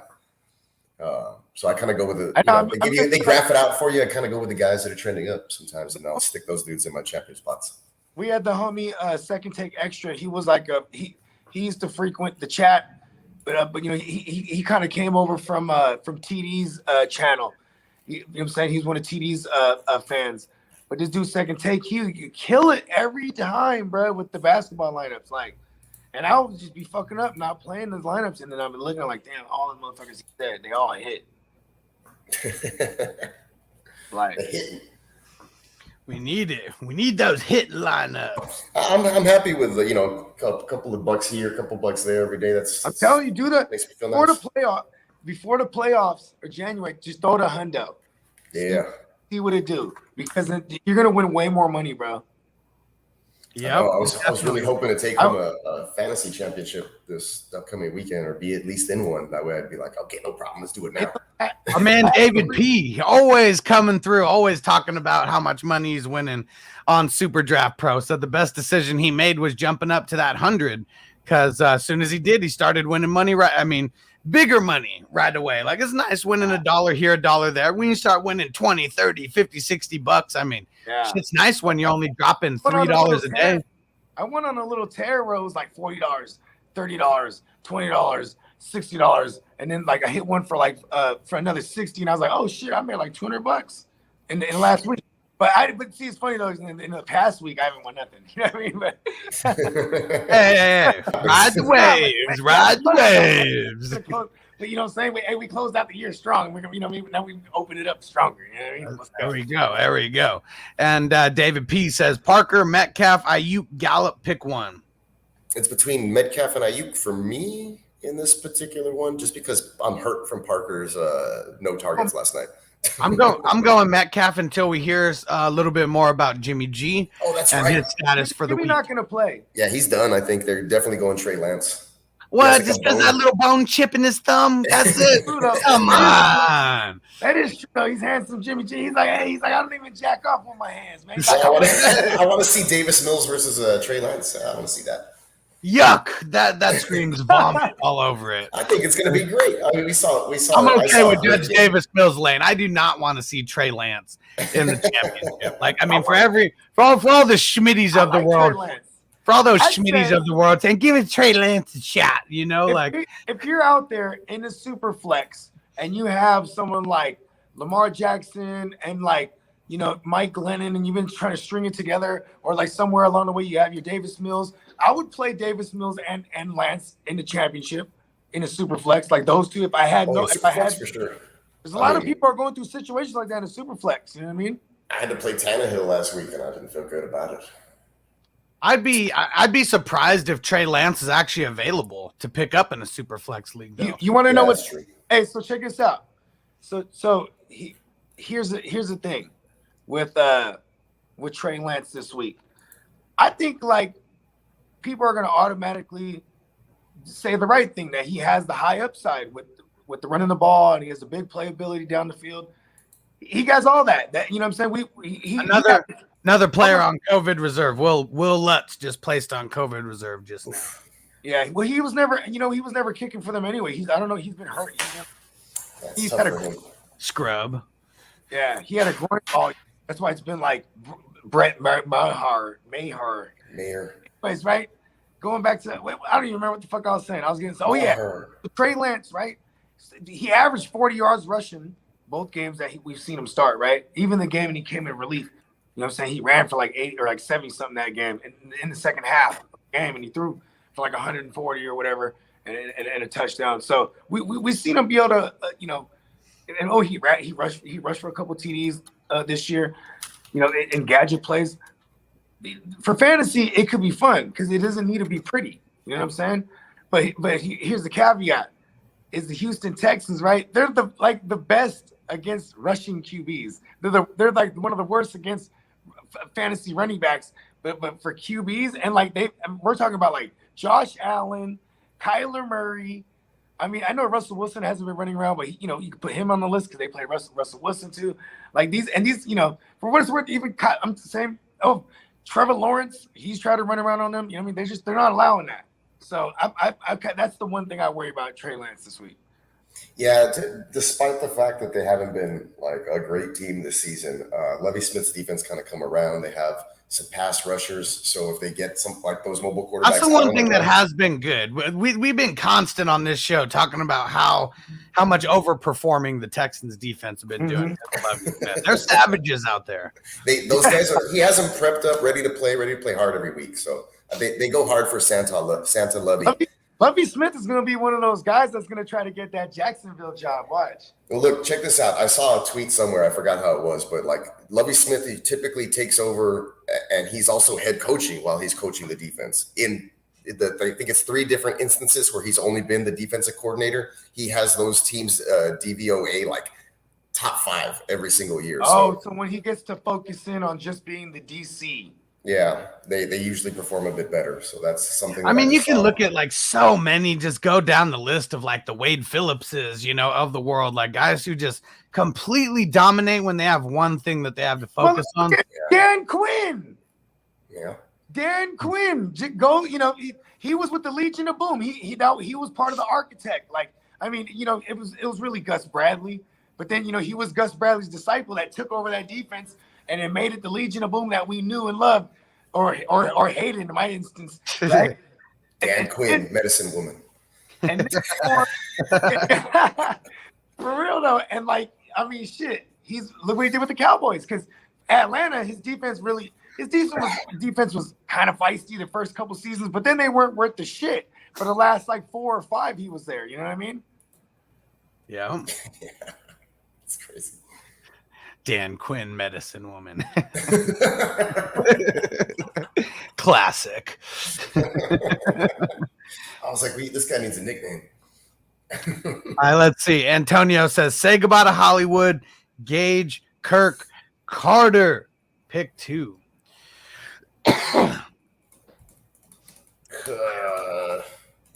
Man, Gage had a bad game last week.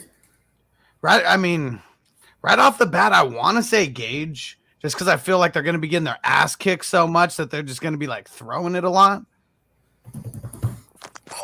That one's tough. Yeah, this one is tough. This one's one you better be coming back about this one, Antonio. I already know that Tuesday answers are not final, but yeah, my first my first reaction is Gage, and my second is Carter, and it's because they're playing the Bucs. And I think the Bucs they go up so early that they just sit a bunch of their players, and then the Jets just have like garbage time, like feasting. Go ahead and have all these yards under here. It's fine. That's what the defense says. Carter did all right last week too. Better than I thought he was going to do. Kirk had a pretty good game as well, with the absence of Hopkins still. But I don't know, man. Kyler Murray, what's up with him lately? Yeah, and I mean, yeah, even Kirk, I mean, 7 for 48. I mean, right? that's not bad. It's not, but it's not.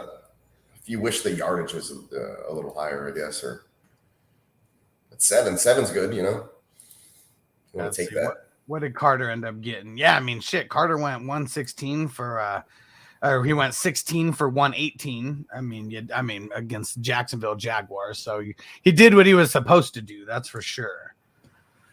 Yeah, that's tough. Right now, I'm leaning Gage and I'm leaning Carter, but you know how it goes, Antonio. Shit could change. And Chase said, any concern about Russ since they have nothing to play for now? I mean, if anything, that might make Russ a little bit more dangerous. Who finally doesn't have something to play for? No monkey on his back. Play calling might just be out the window, and him just like, fuck it. Let me make this play call at the line and just go deep to lock it. Hey, listen, man. It's about like Russ.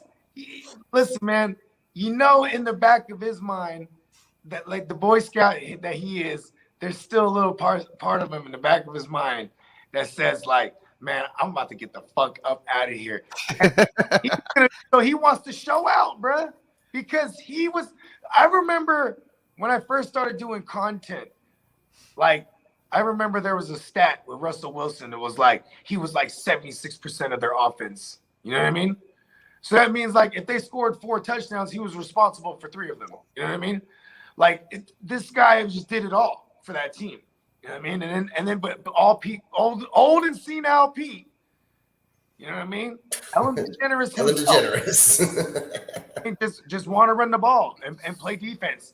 And because that's like the good old days, the glory days. He's still giving the same speech every time. I remember Richard Sherman was like, we would have new guys come in and he would give the same rah-rah speech.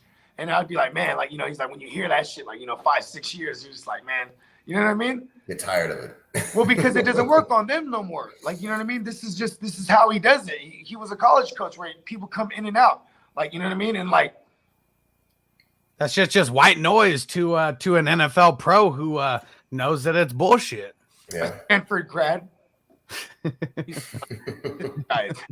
This guy is ignorant. And has said the team plan for the chip got in it with a tie last night. They won because they had a better winning percentage. Ooh, there you go. There it is. It happens. Yeah, I like how the apps take care of all that shit for you. They're like, hey, what happened? I thought that so and so. I was like, hey man, I don't know. Like it fucking did. That's how it did. I don't run the algorithms and shit, bro. I just commission the league. I've seen people like get upset about like a score, and then like go and do all the math, like but like do all the math. How can I create the big was it Michael Schofield prison escape, like all that whole big wall of all the shit. But then here's the thing though, did all that and like it was my guys, man, I'm about to add it all up. This is something's not right, blah blah blah. Then I hit him back. What happened? It added up. Like, yeah, I'd have been like, they showed me all the stat corrections and stuff. It's like, you did all that, and all you had to, like, what you could have done was just start the right player before the fucking game started. Oh man, people like that kill me. It's fun. I have a brother-in-law who's like one of my brother-in-laws. I have 2 of them, but I have one who's like that, but he does it on purpose to push your buttons. He's just fucking around, and I hate it so much because like I'm the commissioner of that league, so he knows that once I do it, everybody jumps on, and everybody knows that he's fucking around, but they just want to just pile it on. I'm like, hey, look, they just want to see me get mad. That's all it is.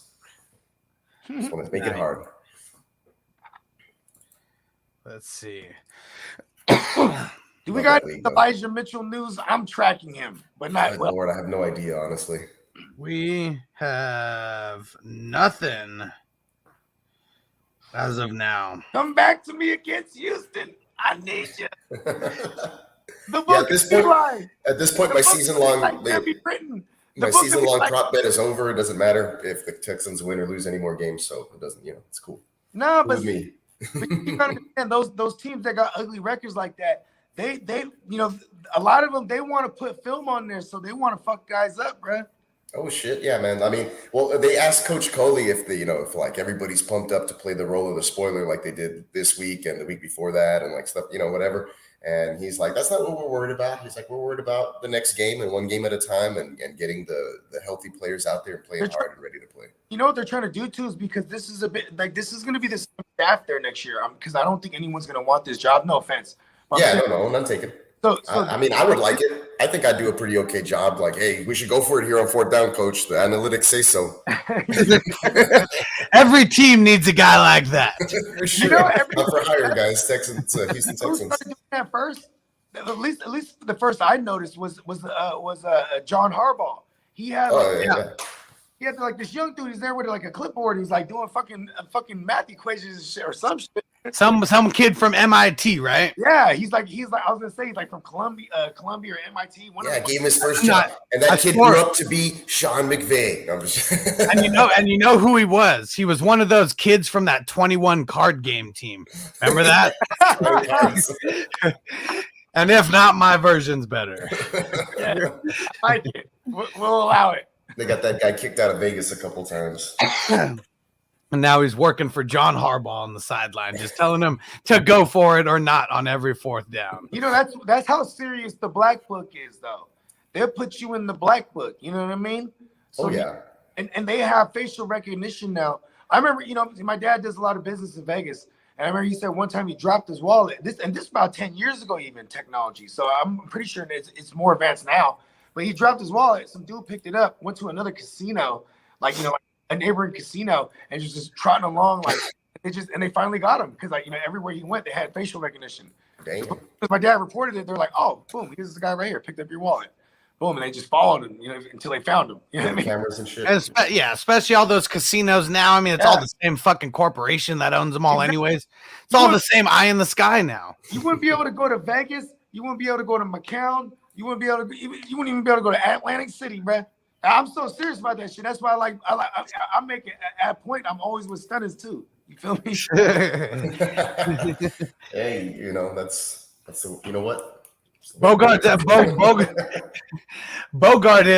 his shades are already built into the algorithm. I see in the Matrix. It's like you look at Bogart's closet, and it's like a bunch of hats, but they already have sunglasses like attached to them on the bottom. So you just put the hat and the glasses are already part of it. It's a one piece. That was actually from my spring incognito line. You feel like?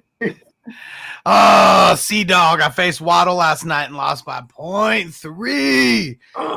That is tough, bro. That is tough. The touchdown was already grueling, but then it was like he had like 3 more catches after that. It was just like, it was so I was trying to man, Waddles is just one of those guys too, man. Like I have way too much Devontae Smith and not enough Waddle this year because they were kind of going in that same range. And like I didn't know he was gonna be like Jarvis Landry 3.0 for the Dolphins. Yeah. Let's look at Waddle's stat line right now. I mean, what a fucking season that he is having. Yeah, we were. I mean, we were in a maze with him for a while because remember like the first grip of weeks, people would be like Waddle or so and so, and be like, man, we it's hard not to say Waddle with like the target market share he was getting. So right now, 96 receptions, 941 yards, 5 TDs. If he doesn't get it over 1,000, then he is Jarvis Landry because like Jarvis Landry, he would get like the 100 catches and barely scrape like 950 or 900. You know what I mean? I mean, I'm going to say that's going to be impossible for him unless they completely go away from their game plan. I mean, that'd be bullshit if he only got 59 yards in these next 2 games. See, I forgot they had 2 games. I'm still living in the days of the old. He missed 1 game, though, so it is going to be a 16-game season that he's putting together. Oh, shit. Okay, but the COVID week. They did say he was pacing, right? He was pacing to beat Anquan Bolden's joint. What was Anquan Bolden's rookie? I think it's like 100 and something. Let me check. I was gonna say what they should do because you can't compare these records to like I think Sven put something on Twitter today. He's like, you can't compare records anymore because of the extra game or whatever. They should take the worst game and the best game. Okay. And average that shit out and make Here you go real quick. Anquan Bolden's a fucking beast. Let me just tell you, man. Back when Arizona used to know how to draft them some good wide receivers. Yeah. 165 targets, 101 receptions, 1377, and 8 tugs. Okay, so he's paid. What's Waddle's stats right now overall? Like yards and touchdowns too again. 96 for 96 for 941 and 5 touchdowns. He's about to set an NFL record, not just like a Dolphins record or anything like that. Like he's 6 catches away. Yeah. 5 catches. Well, yeah, 6 catches away from beating it. No way he doesn't get that. I mean, how many games has he gotten under 5 receptions in a game? 1, 2, 3, 4. Only 5 games that he's gotten under 5 receptions in a game. And eventually they were all around 4. Yeah, they were. Yeah, 3 of them were 4, and 1 was 3, and 1 was 2. Yeah. So this is big time. This is a lot of fucking receptions for anybody, let alone a rookie. The yardage sucked. Well, not gonna say it sucked, but we expect better. But he's got the tuna fish throwing the ball, and he's not doing shit as far as going down the field. Yeah, he did try to go down the field on him too, but it was a bad throw. It was an errant throw, as they would say. Now, what would you rather have? Obviously, Waddle's season's not over. Would you rather have a Justin Jefferson season that we saw last year, or someone like Waddle? Okay, this is why I like Waddle, is because he could do it without the touchdowns. If he gets a touchdown, it's fucking it. It's 20-point game. A 20-point performance at minimum, because he's gonna get like. Remember in the beginning of the year, he's getting like 8-9 receptions for like 40, 50 yards. You know what I mean? 60. He's only at 4 games with the touchdown. Let's even put that into context. That's what I'm saying. He's been doing it without the touchdown. Justin Jefferson in year number 2. See, last year caught a lot of defenses off guard. And here's a micro example of that. This year, Jamar Chase comes out on fire. Soon defenses make adjustments to him. You know what I'm saying? This year, defenses made adjustments to Justin Jefferson. You know what I mean? It's not like Waddle was the guy like, we need to shut him down. You know what I mean? He was just getting all this volume. It was like playing Julian Edelman from back in the days, or playing Golden Tate, or Doug Baldwin, or you know what I mean? Here's Chase's stat line too. By the way, he 68 receptions, 1,163 yards, 10 touchdowns. because he's the playmaker, bro. He's the big play, and he has Mighty Joe Young throwing him the ball. I mean, Waddle last night, early they took a shot at him down the field, and like I said, it was a bad throw. You know what I mean? Hell yeah. Maybe and down the field was like, maybe 15 yards. That's like, that's for Tua. You know what I mean? Yeah. I mean, every time I saw Waddle getting the ball, I mean, it seemed like it was like less than 10 yards, that he's getting it. So it's really, most of his yards are yak. Yeah. They hit him with a couple hitch routes. There was a little tap pass there that the touchdown was like a tap pass that counted for Tua. Let's see here. Who else we got in here throwing in some comments? And where are we at? Lost my spot, guys. Lost my spot. Let me find it. Ronald said the best thing that can happen for Jimmy, he was doing pretty good until now, as he is shut down. It will get him his next job. I mean, everyone was hating on Jimmy, but man, he had like 8 games in a row where he was over 100 in the QB rating. And I know that not a lot of people put, a bunch into that QBR or whatever, but he had 8 games in a row where he went over 100, and there's literally no other quarterback in the NFL that's done that. Not this year, anyways. And here's the thing, too. He was averaging like 260, 270. He had a couple 300-game outings out there that probably boosted it up, but still, he had a couple 300-game outings. You know what I'm saying? Like 300-yard outings. You know what I mean? He averaged like 1.7 touchdowns a game. So it's like damn near 2 touchdowns a game. You know what I mean? Like in a running offense. Yeah, I mean, because the play action's real, and playmakers are real. They're gonna do the job for you. So that's why it's important with Shanahan, because it's scheme based. So like that's where it's like, and that's why I worry about Lance. If people are going to throw him in the lineup this week, if he can't run around, if Houston's going to shut that down, that particular part of it, like, you know, designate a spy to him, like they do, because that's what they do against these mobile QBs. You know what I mean? Yeah. And Ronald said the waiver people drop some crazy people. Yeah, the Friday before the championship is typically the golden waiver day. Everybody better be paying attention to whoever was dropped on waivers, because I'll be the one cleaning up some scraps. That's for sure.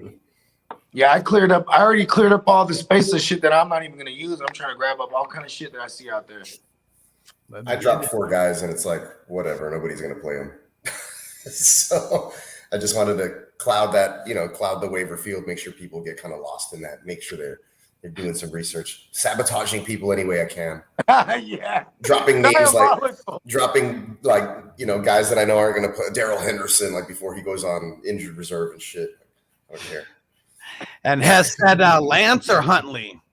Shit, as of right now, I mean, I'm going Huntley. And I don't know if you're talking about like a legit like starter sit, or maybe just at this point in their exact career or whatever, but I'd be going Huntley over Lance. I worry about Huntley off the COVID. That's all I worry. But you know, but he you know, I'd still take him over Lance. To play for sure. In a speculative ad kind of thing, I'd probably pick, like, if it's, you know, for. I think he really might need to play this motherfucker. Yeah. Well, then, I mean, if you really, shit, it's too early in the week, but if you needed to make your move now, I would go with the guy who's available right now, you know? Ronald said all the people under 30 are like, what the fuck, medicine woman? go Google it. Go Google it. Dr. Quinn, medicine woman. I've never seen the show, but everybody knows. I would always walk into my mom's room back when I was a kid, and that joint would be on. Like, she'd be watching that shit. I watched the local. It was like it was a channel. They showed a lot of reruns on shit, and they used to show Fresh Prince, and then after it would be like Martha Quinn, medicine woman. Whatever her first name was. Yeah, I don't remember what her first name was either. I just remember Dr. Quinn, medicine woman. There it is. Yeah. We're sticking with Dan Quinn, medicine woman. I like that. The dough. He said Monty, Rojo, Darrell Williams in my flex. I'm not sitting Monty. I'm not. Shout out to the U of H for beating Auburn earlier today. Just got to get that out there. H-Town. Marcos, what up, bro? Said defense, Miami at Tennessee, Philly at Washington. I'm not sitting the Dolphins, okay? I'm not sitting the Dolphins. Miami. Also, Keenan or AB, half-point PPR. AB? AB, fuck Keenan, man. Like, he's gonna ruin some fantasy championships. Last year, don't sit me. Should have sat him. This year, oh, man. Versus those Broncos, I'll play. I feel stronger in Josh Palmer than I do in Keenan Allen right now. You know, I think that I like that they're coming off of a bad game, and all of a sudden they need to survive. You know what I mean? Like this is a divisional matchup. The Broncos are actually, you know, none of them are mathematically eliminated. So this is actually just one of those ones, bro. And I don't think. You know, what's his face, bro? The dumbass the starter for the Broncos. What's his name? Teddy B or Locke? Locke. There you go. The dumbass. I think Teddy B's coming back. I mean, I don't know yet, but okay. I like it even better then. At least all the projections on all these fantasy apps are saying that he's going to be the one to play. See, then I like it even better then, Blake, because then it could actually maybe be a game that that the Chargers are playing from behind because they're going to lose time of possession because they suck against the run, and we're going to get a big Javonte game. We're getting big Melvin Gordon revenge game. I like that everyone's in bounce back spots here from coming off of bad weeks last week too in fantasy. Chargers, it's put up or shut up time, man. I mean, Chargers win. There's a shot that they get in at one of those wild card spots. They lose. I'm just gonna say they're not gonna get it. They're not gonna get it. All on the line. Man, it was funny Hold on, because here you go. because somebody was I forgot where, like they were saying like, oh man, the Chargers had like all their players on COVID, and I was like, bro, the Texans had like 26 players on COVID, and their best player was on COVID. That was me saying that.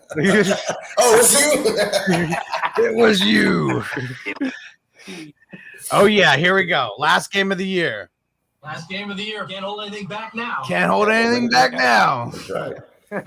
I gotta play that like a million times. Back. We know. Yeah, I want to go watch that movie now. I'm gonna hop on my tractor and ride it home right now. What you doing over there, Vicky Valancourt? Just thinking about stealing LT's Porsche over there. That's so funny. LT, this is what brings me to my next point. Don't smoke crack. Don't smoke crack. If LT tells you not to smoke crack, you better be listening. That one ranks high in the Tonight Show too. I love it. Oh yeah, look at that. I mean, that came in number 2. Number 2 overall. So that's going to be going up against, where is it? Ooh, against a dark horse, one of my favorites. Man, I have Varsity Blues. The only movie I haven't seen on here is Moneyball, and I've seen parts of it. What? Like, I haven't seen it all. Yeah. So this was I mean, we had a lot of votes, like hundreds and hundreds and hundreds, might have even been in the thousands of votes. And the ones at the end, the 15s and the 16s, I think they were in the 50s. Close, man. It was crazy. I was about to say, like, Varsity Blues on, like a lot of those movies on that list is like, man, I can't even tell you right now which one's my favorite. Yeah, Varsity Blues. That's such a dark horse, man. I love that. I love that movie, man. And it came out when I was like 12 or 13, and seeing the titties in the strip.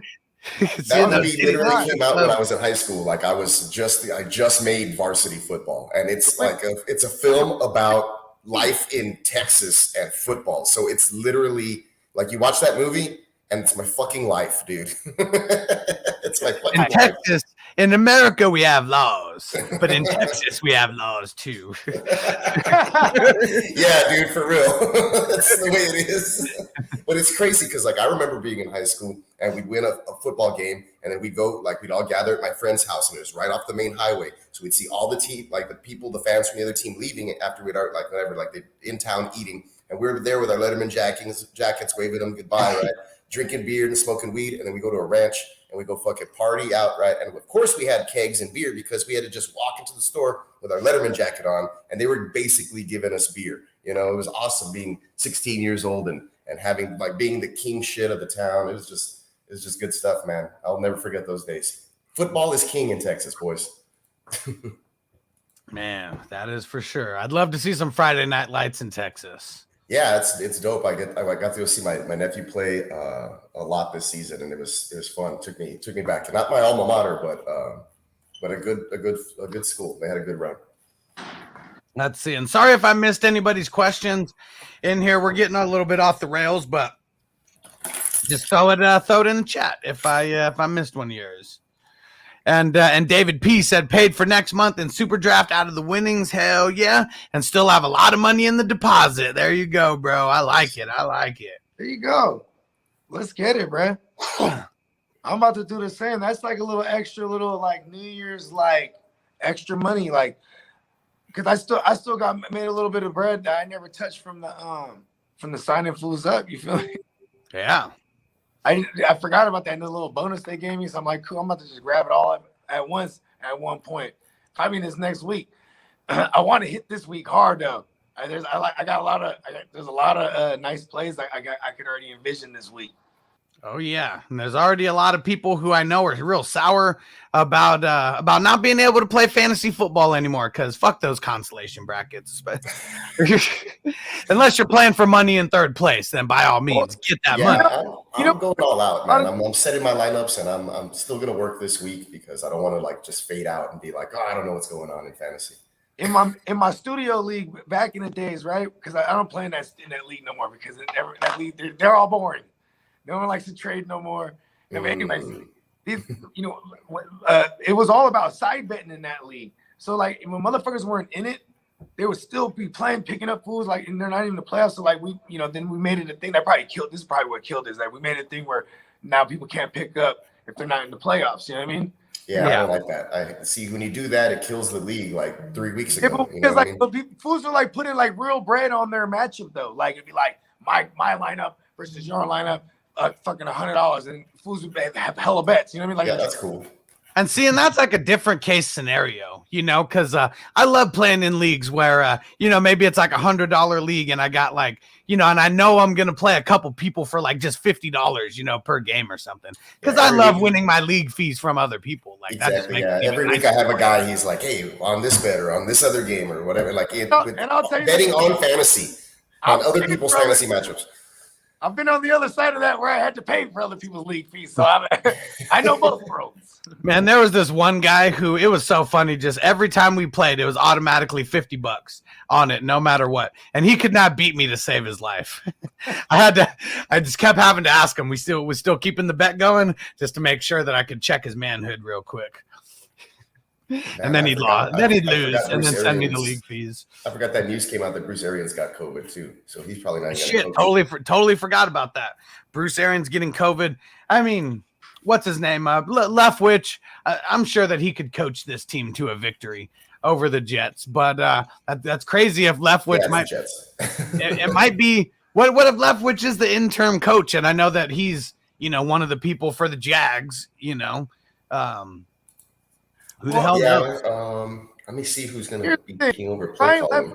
Having fun living vicariously through Brady right now. You know what I mean? I would love that. Could you imagine being a QB coach and Brady's your QB? You don't got to do a whole lot of coaching or nothing. Yeah, and like Brady is the one, he's already like helping him game plan. So he's like, yeah. He's probably learning more from Brady than the other way around.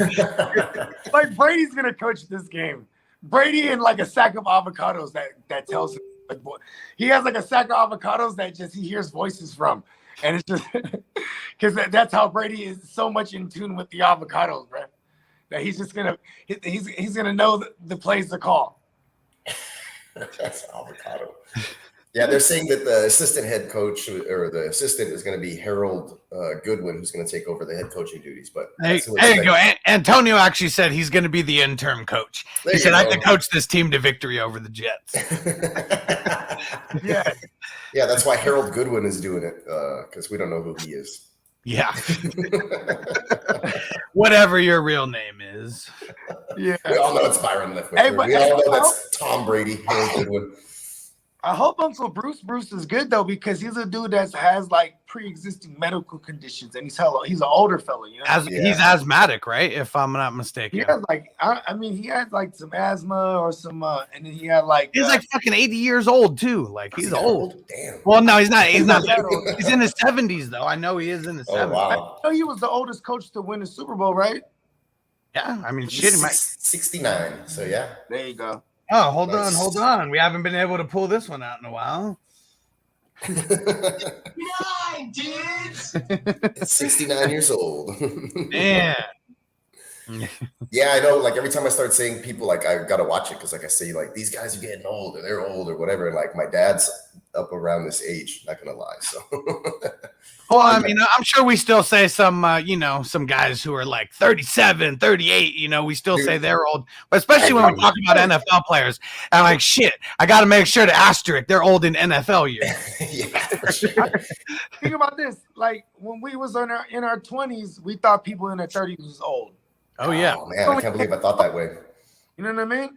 And I still can't believe I thought that way, though. Funny part of that is like when you're younger, like in your teens, you look up to the 10 years older, like the past adolescence. You know what I mean? Like, yeah. You know what I'm saying? Then you get there, and then but the next generation, you look at them, oh, they hella old. Yeah, so it's almost like when you're like I remember like being out of like junior high.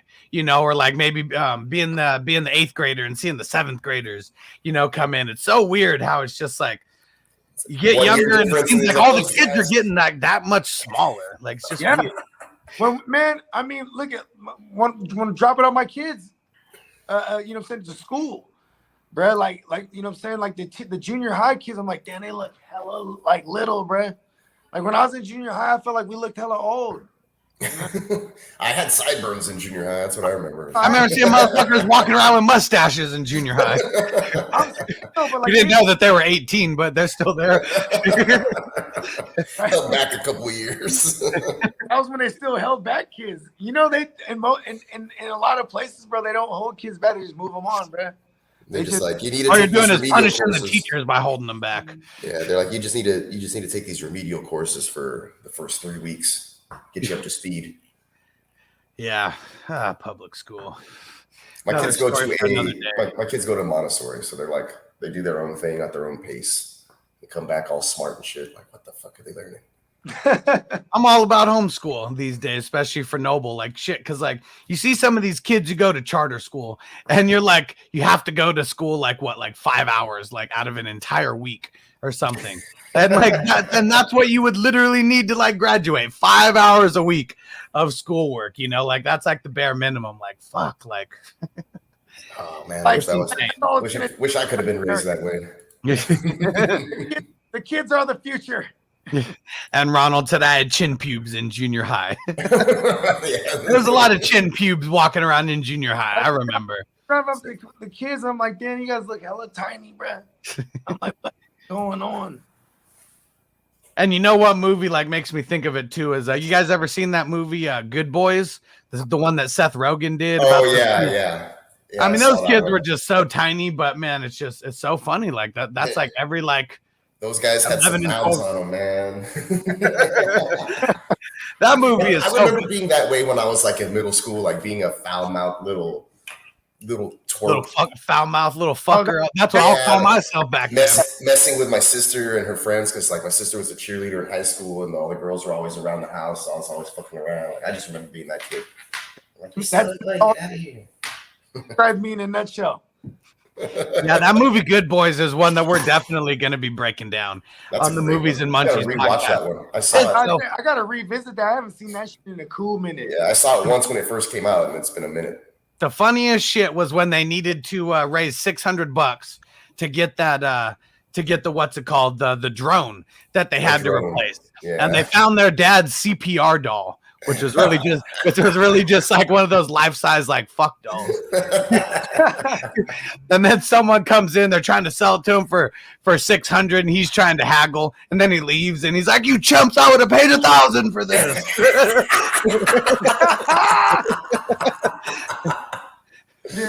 Fucking good movie, man. Actually, I'm gonna go back and rewatch that bitch tonight.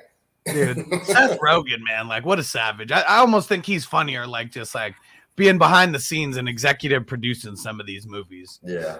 So his mind's crazy. He thinks it's a fucking funny shit, you know. Stuff that we I guess like a person like me would like I think of way back in the back of my head, but I don't really like it never really comes to light. Because he's a piehead for real. Yeah. Oh, real, yeah. Yeah. New episode of Man in the Arena just dropped. Ronald said, "Oh yeah, in 8th grade, you're 13. You think you're the shit? Hell yeah, man! As soon as you hit that teen, oh yeah, and especially in guys' minds, like, oh, nothing can stop us." I was like, teen 13. I need a car. But we were that's how fucked up it was because like man, like I was already kicking it with kids where we were stealing cars, bro. Like the fucking the Camrys, the old like the anything that was in the 80s version, 1988 Camrys, Corolla. I'm not Camrys. Which one's the smaller ones? The Corollas. That's small. Yeah, I don't know which one's smaller. Yeah, Camry or Corolla. I think they're both the same. They're both the same size mid wagon or whatever. 80s joints, bro, because that was like hella common back then. You know what I'm saying? And like those are the easiest to boost, and you can just jam anything in the key thing and just turn it. Turn it on. Take it. It was just like, and we would go to like, there's this theme park called Great America, and if we had the one homie, like we could all break into the cars, but we had the homie, he knew how to drive good. So, and he looked hella old. He had a mustache. You know what I mean? Yeah. Like he was we all had one of those. David P said looking like Shaggy from Scooby-Doo. don't know how to fucking, you're not groomed yet. You know what I'm saying? Everything's You don't all know like that. awkward and nothing fits you right either. You don't want to shave because you don't want to shave because you don't know if it's ever going to grow back yet. Your arms are too long for your body or some shit, and your ears are too big for your head. Hell yeah, Antonio said, I got to watch that movie again. Good Boys is so funny. I got drugs. Those are children's chewable vitamins. Could you imagine that being the cop? Fuck, I can't even remember who played that part. It was so funny. We have a scheduled one narcotic. And he just wants to go home and drink beer and smoke weed. Leave me alone, kids. Oh, man. And Ronald said I started smoking summer after 7th. It was 8th grade for me somewhere. I can't remember when it was. I was summer going into to be a freshman in high school. So yeah, I remember my sister was like, "I know you've done this," and I was like, "Sure." I smoke weeds all the time. Yeah, pretty much. Actually, my neighbor came by for Christmas, and she has family who they have like a dispensary, and they had some gummies that they were like doing that didn't pass like the grade, or what, they're not good to like sell or redistribute or whatever. So she's like, these are very powerful. So she came and she dropped them off at my house. So I'm kind of excited for those this weekend. And it's funny because she put them in like a different bag, and then she left them in the mailbox. And I was like, oh, she left something, and I didn't like ask or whatever. My wife's the one who talks to her more. And so I went and I grabbed them, and I was like, oh, badass, some gummy bears. And I just threw them on the table there in the entryway of the house and stuff, real cool. Like, luckily my kids didn't see them because I had no idea what they were. She told me, she's like, you just left these here? My wife. I was like, whoops. Just gummy bears. That's what I thought. I thought nothing of them, honestly. Listen. You know, it's so funny when I went with Hess, we went to that big cannabis event, like a month ago. At this point, I just remember seeing some chocolate chip cookies, and I knew that they weren't medicated, but it was so funny. I pick one up, and the guy starts eating. He's like, "Whoa, careful with that one." I was like, "Oh, these aren't fucking medicated." I was like, "But you almost got me." He's like, "I almost got you." Yeah, you see the bags, and the bags are real. They're done real well, kind of like the way we do our graphics, and we just kind of change it up a little bit here, and it still looks like the original. Got to watch out with that shit. Scotty Boy said, walking into the championship with a 10-game win streak. Stretch your stuff, bro. One more win to go. Championship season is here. Let's go. Hell yeah. Here we go. This one's for you, Scotty Boy. You know what? I'm not leaving. I'm not fucking leaving. We're not fucking leaving. All right, boys. It's quitting time for me here at the office, but I will catch up with you later on the next one. Everybody else, good luck, and make sure to keep tuning in throughout the week, because I know that these fine gentlemen will have all your questions answered all the damn time. And check out my website. It's neonpeacock.threadless.com. Order yourself some merch. I'm going to have some fantasy football isms dropping on that pretty soon, man. I'm going to do some badass nicknames. I'm going to get with Bogard and run some ideas by him, see if he likes them. Yeah, and man, I was gonna say, let me go. I should grab that flag, but I'll grab it in a sec. Yeah, don't worry about it. You can show everybody some of the merch that I sent you, and so they can check it out. But I haven't been working on any graphics lately because I was just kind of trying to decompress from all the fantasy stress. But now that it's over for me, unfortunately. No, not a dispensary in Texas. The family is in California, so. Gotta love California families. Yeah, they just put some stuff in the mail, and then it gets dropped off in the mail. Yeah, I have family in California too, so it's good. Gotta go visit them and go visit you all when I do get out there. Yeah. All right, brothers, take it easy. See you on the next one.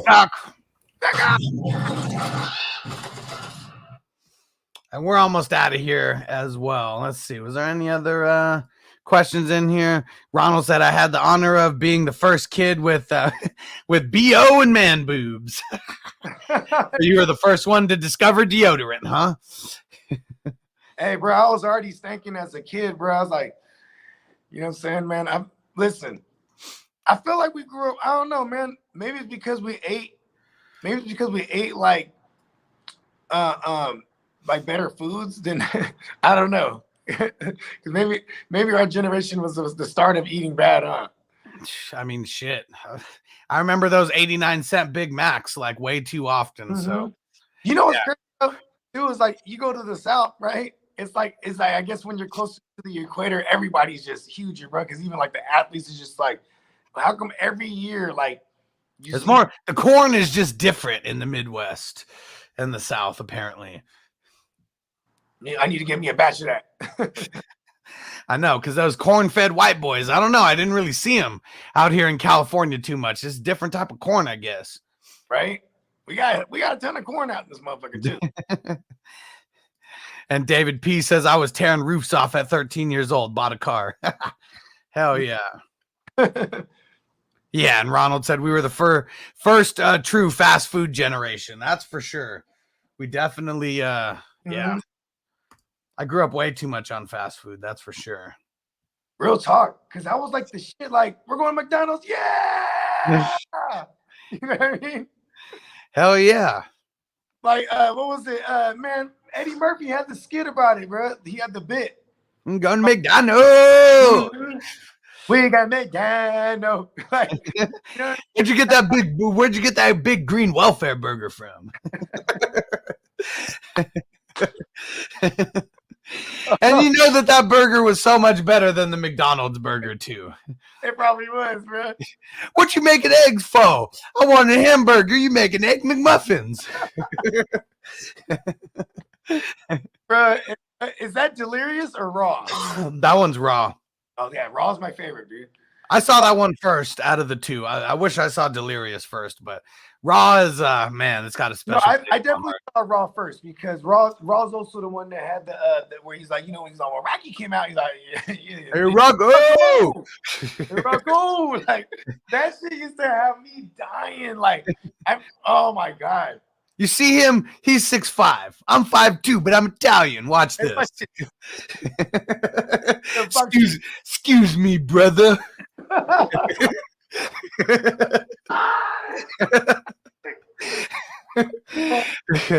You heard me. Pay for my fucking candy.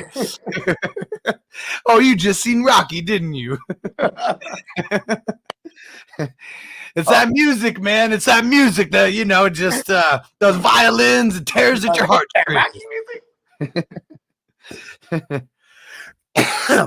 David remembers those chocolate chip cookies were fire. Hell yeah. I think I had like 3 of those joints back to back.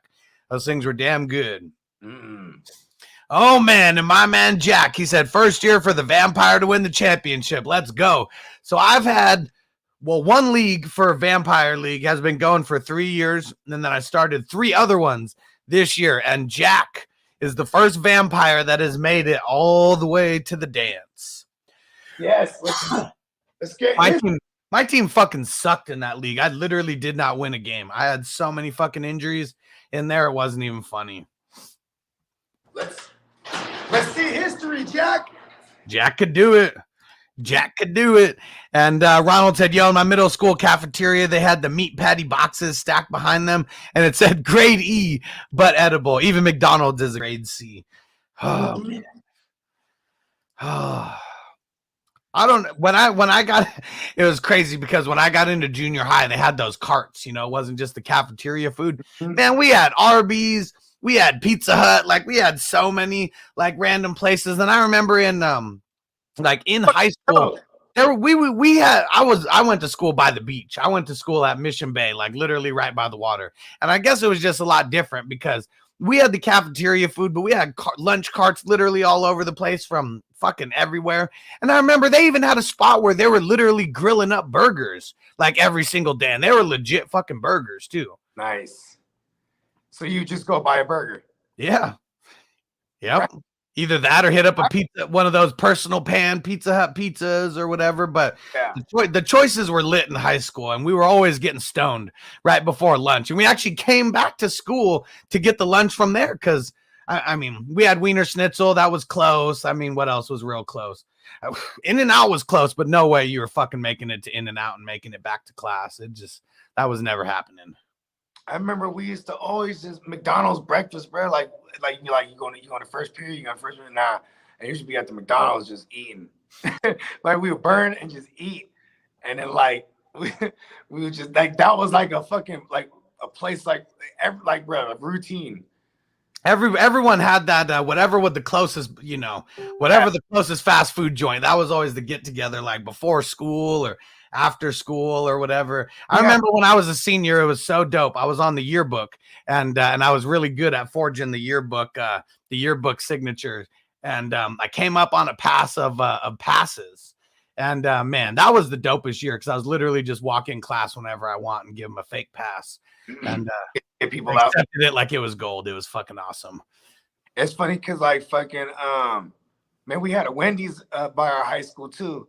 And like, man, I swear, like when you're a pothead, like youngster, like Wendy's was the shit because it was 99 cents for a junior bacon cheeseburger, right? Hell yeah. Bro, that was fat back in the day. I don't know if my hands were smaller or something. It was our hands are bigger now, but I know what you mean because it doesn't matter where the fuck you are now. The food is smaller. $1 Biggie fries and $1 Frosty and $1 a chili, and like, you know what I'm saying, like it was just all you could eat like a king for $5 at fast food joints back in the day. Like it, like bro, I'm saying because the Jack in the Box dollar menu. I mean, we didn't have one that was super close to school. But I mean, that Jack in the Box was always, you were always hitting, man. All you had that was $5, and man, you were getting 4 nice things off of that menu. Right? It's funny too because in high school we was already getting money, and but just the things you grew up doing would never stop. Like you'd be like we used to call it $1 for the cause. Like everybody, every girl I knew, I'd be like $1 for the cause, $1 for each of them, man. And like I had like 30, 40 of them motherfuckers. If I see them, they were trying to avoid me. Oh shit! No, for the cause. Damn it! Chandler said they removed the Sonic across from Mission Bay High School. I'm so old that Sonic didn't even exist in San Diego when I went to high school because it was 2004. It wasn't even. It didn't even exist yet. Sonic is one of those ones they've been showing us them damn commercials for years, and then they put a Sonic's finally in. Like oh shit! I only got to drive 45 minutes though. It's like. It's in this shout out to 49er MMA. He'll probably know this, but it's a city called Morgan Hill or Gilroy. It's basically in Gilroy. They put a Sonics there, and I got to go like a 45-minute drive, maybe sometimes 55 minutes to get to this motherfucker. And then like I get there, and then I'm like, it's like just lackluster every time. I'm like, yeah, damn it. I hate Sonic now because literally every time, the one time that I didn't leave like pissed off at Sonic, I was waiting in the window for so long. They saw that I was frustrated, but I didn't say anything. They literally gave me 2 free meals while I was waiting. Like, here you go. Here's 2 free complimentary meals for your next trip. I was like, all right, that's the way to get someone not pissed. Give them some free shit, even though you're going to make them wait fucking like 30 minutes like at the window to like pick up the food. That's why people be waiting, right? Because like they keep pissing people off. So they're like, here's this other order. You come through, that was your order. Like, oh, your order's not ready yet. But no, they didn't give me the food. It was just like the coupon or whatever, for the free meal for next time. That would have been some shit. Okay. Here, take this food and eat it while you're waiting for your food. It's funny because that's how I envision that scenario. Like, they gave somebody else's food. Man, and you know how you can really get someone really good at Sonic? You got to get them to drink out of so you get the slushies or whatever. You get 2 flavors in each of them, and then you drink out of 2 of them, like drink 2 straws at the same time and just hit it as hard as you can. That's like the craziest brain freeze like ever. Oh, fuck that. I'm not saying for you to do it. I'm saying if you ever want to get someone good, watch something funny as fuck. That's just crazy. Sabotage your friend. It'll make your life a lot funnier for those 15 seconds or whatever. It's always funny because kids got to learn it the hard way. Like, saying when you get your kids a slushie for the first time, they're just like, listen, you're trying to explain it, what it is, but how much can you explain it to like a 2-year-old or like a 3-year-old or like, even a 5-year-old? Like, listen, maybe a 5-year-old has better comprehension. Be like, oh, the brain freeze. Noble's gotten brain freeze one time in his life, and man, he didn't like it too much. And then you learn, like, all right. That's just like, oh. Ronald said behind the McDonald's where the kids hung out, all this weed would have grown from the seeds pooping out, and said that was when weed had seeds. Who remembers that? Hey, man. I was lucky that I grew up in Southern California where I mean, there was the Mexican weed that had nothing but seeds in it, but man, I was spoiled with some good weed and knowing the right people. You could have good ass weed that got it got hit up by a male plant. You know what I mean? So then this motherfucker, all the buds they come out and it's the fire weed it's supposed to be, but now I got chucked full of seeds like that. Sometimes shit like happens like that, but like yeah, that was kind of part of the whole thing was like never having, you know, that's the outside weed. You know what I mean? That's that outdo. You know what I mean? That's the dirt. Yes, Taco Bell. Man, so that's one that I can't fuck with now. It's fucked up my stomach way too much, but man, but Taco Bell, yeah. Give me the great D meat. Pause. And Ronald said, anyone remember Roy Rogers? I do not. Yeah, hell yeah. Isn't that the dude from Tin Cup? Is it? I have no idea. Who is that, Ronald? He said, I can't go to Checkers anymore because they will not stop putting mayo on my food. Man, if there's one condiment that I like really, really don't like, it's fucking mayo. Mayo's got to be on certain things for me. Like if I'm having like any kind of stuff, you know what I mean? I got to have mayo in that motherfucker. Man, and it's crazy because Kraft, they put these fucking ads now on like IMDb TV and like shit like that. And like, it's like they always put it on some like crazy sandwich and it's like overflowing. It looks like it should be cheese or something, the way that it's like overflowing so much. And man, that shit is nasty. Ugh. That shit is nasty. That's just gross. But like, see, I like mayo. I'm actually, mayo to me, it depends. It's got to be on a sandwich for real though. Like I can't have no sandwich with no mayo. So you don't, what about ranch? You fuck with ranch? I'll fuck a ranch. Like that's, I mean, yeah, ranch over mayo, like any day. That's for sure. I fuck with it all. And yeah, Ronald said it. Mayo's fucking nasty. Yeah, it is. Yeah, it is. And Antonio said, for me, it's mustard. I don't fuck with mustard either. What kind of sandwich do you eat? Oh, you eat, that's why you like a meatball sub, because then it has like the sauce and it has like the, you know, it's not dry. Yeah, I like the hot sandwiches. I would say more than the cold sandwiches, but like I mean, the hot pastrami, bro. Like part of it is having like the hot mustard. I mean, I guess you people, you eat it. I don't know. Me, I love it all. I just threw up in my mouth reading Stu's grilled cheese using a little mayo to dip it in.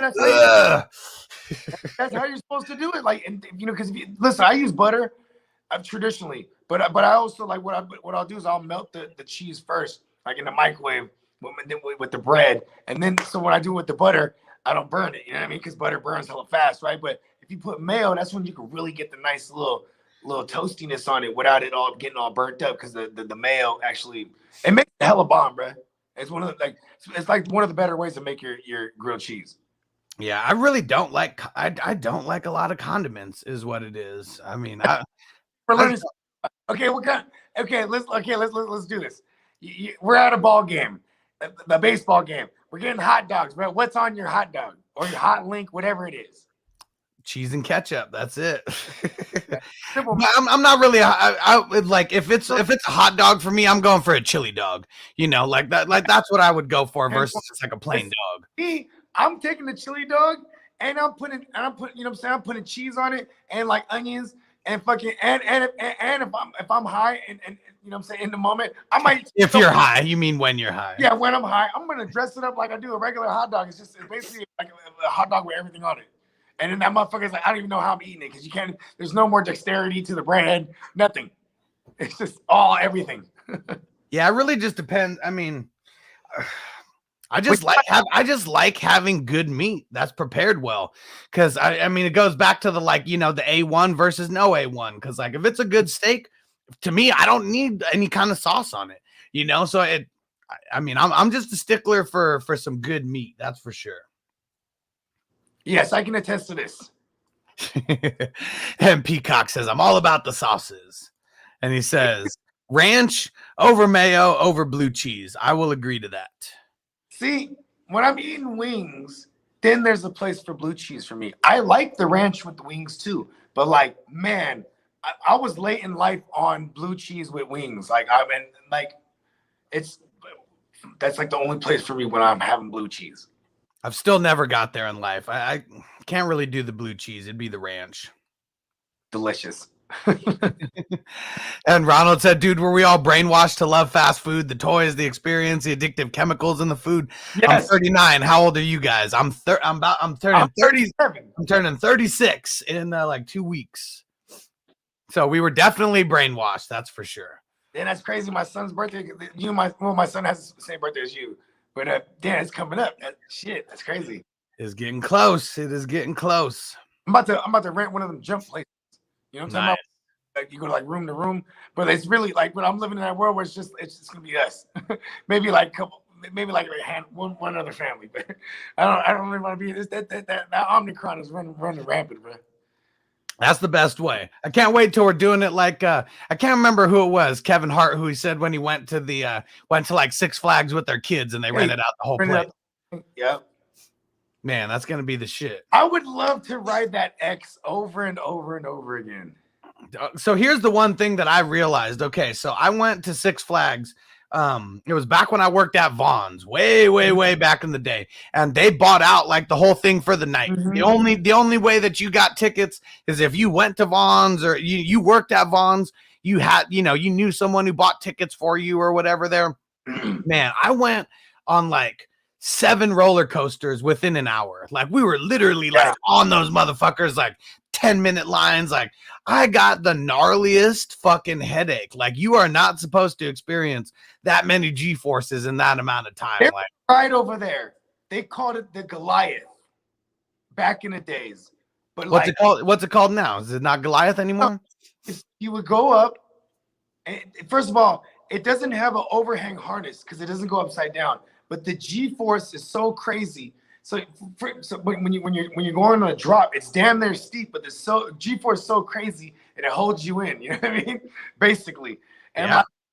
And then you go into a corkscrew and you cannot move. That shit is fucking awesome.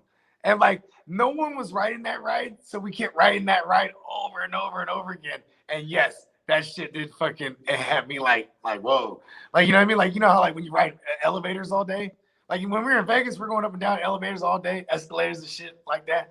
And you could be standing still and you just feel like you're moving and shit. Like I was all fucked up. My equilibrium was all fucked up. You ever been to Knott's Berry Farm? No, but Okay. the Six Flags was like, because that was one of the joints. Like when you go down, you make the trip, you do it all. And when I feel you when you said that how dope it is to ride shit for 10 minutes because man, we would all day be waiting in line, and it's LA hot, bro. You know what I'm saying? Like it ain't fun. It ain't fun when you're waiting in line. That's for sure. Then we learned about they had the joints. Because it wasn't like it was like me and the homies, you know what I'm saying? This is like when we would make the trip, we're like 18, 19, you make the trip, then you go into Mexico the next that night or whatever, and just party in Mexico with the homies and shit. You know what I mean? Because that's what you were able to do back then. But like that motherfucking Six Flags day, like it was so hot, bro. And I'm just like dunking water, like I go to every stand and just have them fill up my little thing, you know what I mean? With ice water, and it was just like, and then we figured out that they were. For people, say like you're in a group of 3 and it's like 2 seatings each, right? And then like if you're like, oh, there'd be an empty spot, you know what I mean? And they'd be like, no, go ahead, we'll wait for the next one. There was another line for people that could fill those spots up. Yeah. So it'd be like we're just right when we figured that out, it was already like midday, and we're like, damn, we would have known that we could ride everything. And that X ride was the shit. That shit's wild, man. Like that's a wild ass ride. So it out. Like we came back facing the other way. I'm like, whoa. So Knott's Berry Farm, there's this one ride. It's called Montezuma's Revenge. And you'll definitely shit yourself sometimes. So it literally, all it is a big loop. Just one huge loop goes up and then back and then, but like push start, just like straight off the bat, There's no harness over your chest or like anything. It's literally you're wearing a seatbelt and just one thing that straps you in the lap. And it's crazy. It's crazy. I remember being 14. Not a lot of people, I guess, wanted to go on that ride that day when me and my friends went. We rode it like 30 times or whatever. That shit's crazy because it's like the G-force holds you in, but like. You probably don't even need the harness. It's going so fast, like through that loop. I remember one time I didn't get my belt clicked, and I was like, I was so nervous. I mean, obviously you still have the big thing over your lap or whatever, but Yeah. I just remember I didn't get the seatbelt clicked, and that's how bad the employees were at their job checking shit like that. Yeah, there's this ride. It was called like the Revolution. It was like a big ass ship, and like you have the harnesses and everything, right? But it go, it's like a pendulum. It swings back and forth till eventually it holds and goes all the way around, and it does it in a succession. And you know what I mean? So you're being held upside down. Like, that shit was fucking. And then you see everyone's change falling out. Yeah, that's what's crazy. Take your shit out of your pockets. Yeah, we were the wild ass kids where it's like, and I'm hella small, so I'm like this. I'm just hanging out that motherfucker. You know what I mean? Like, damn, that's crazy.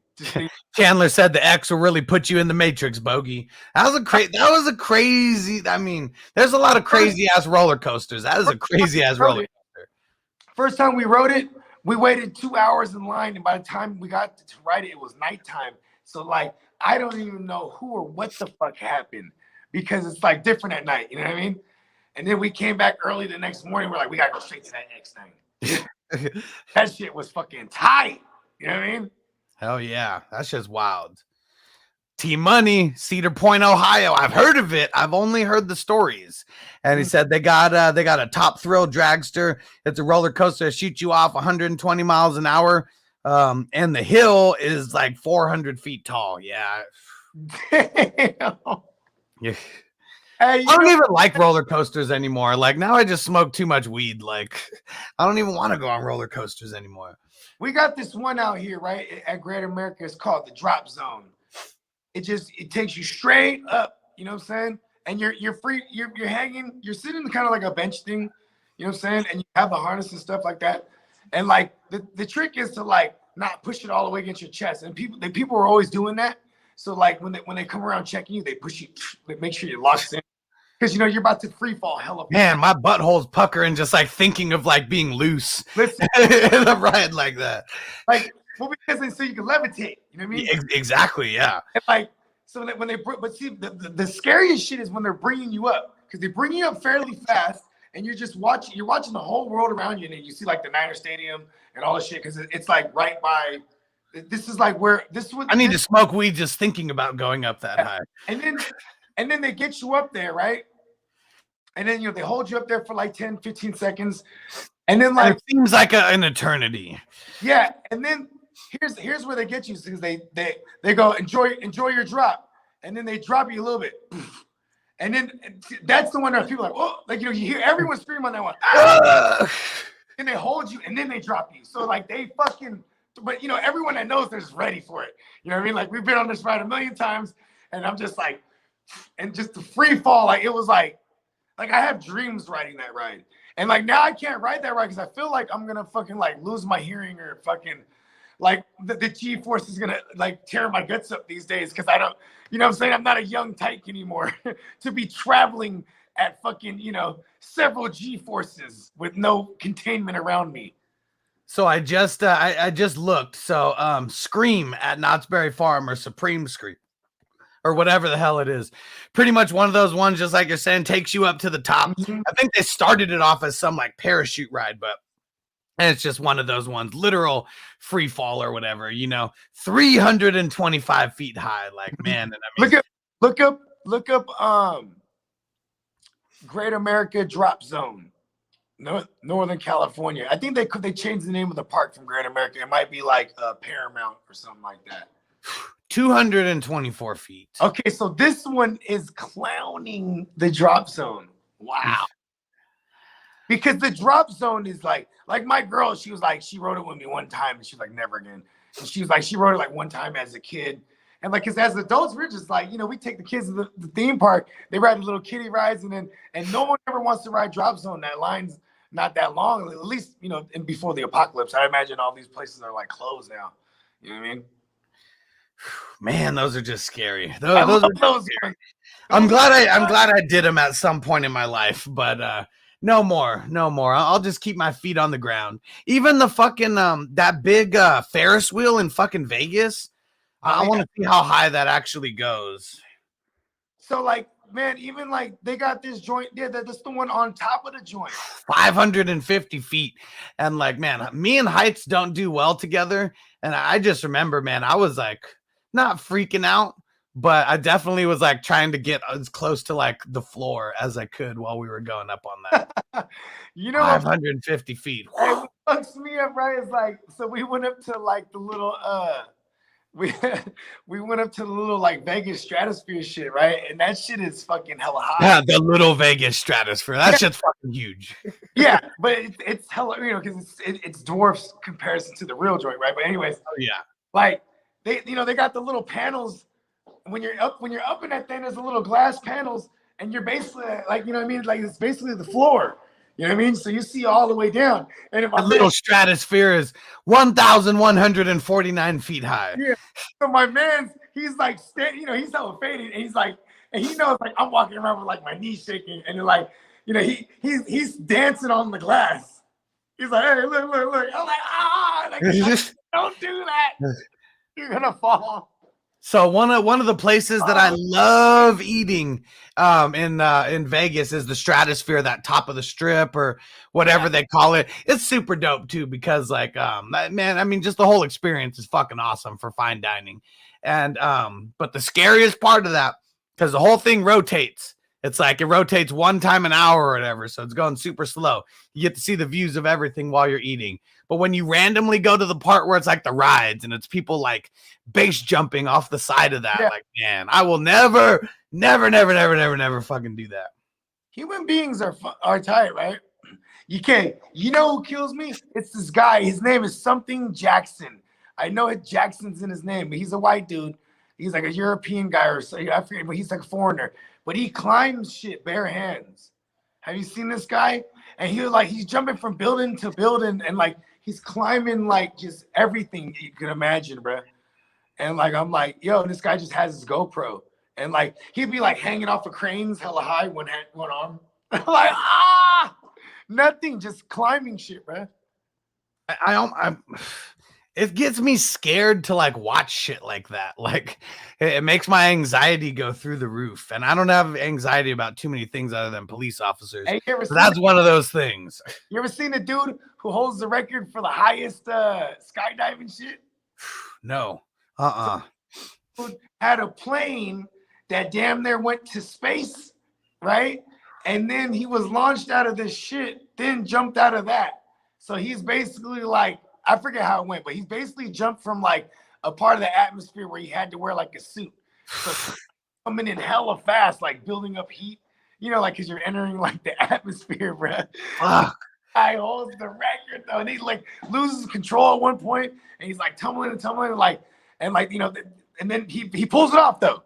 He pulls it off. Eventually down there. He lived to tell the story, thank God. But you're just like, I'm watching this like, oh my God, we're watching, he's about to die. And he's about to die before he hits the ground.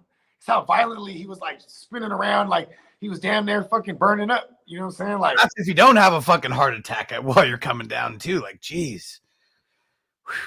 Man, imagine what you have to do to get to be able to make your heart rate, like, you know, stay somewhat monotone during something like that. Because there's just no way. Like, I definitely have a heart attack and die. I think like when people are about to do shit like that like some shit that like is legendary and shit like that, when you're in that moment, I'm pretty sure like, you know what I'm saying? Especially when you know you got one shot at this. All right, I could die doing this. Like, you know what I mean? Like, I think that the training was already there. You know what I mean? Like he's already been jumping most of his life. It was really about this. The new part was like he's jumping like right outside the atmosphere. You know? How can we take this to the next level? Yeah. Oh man.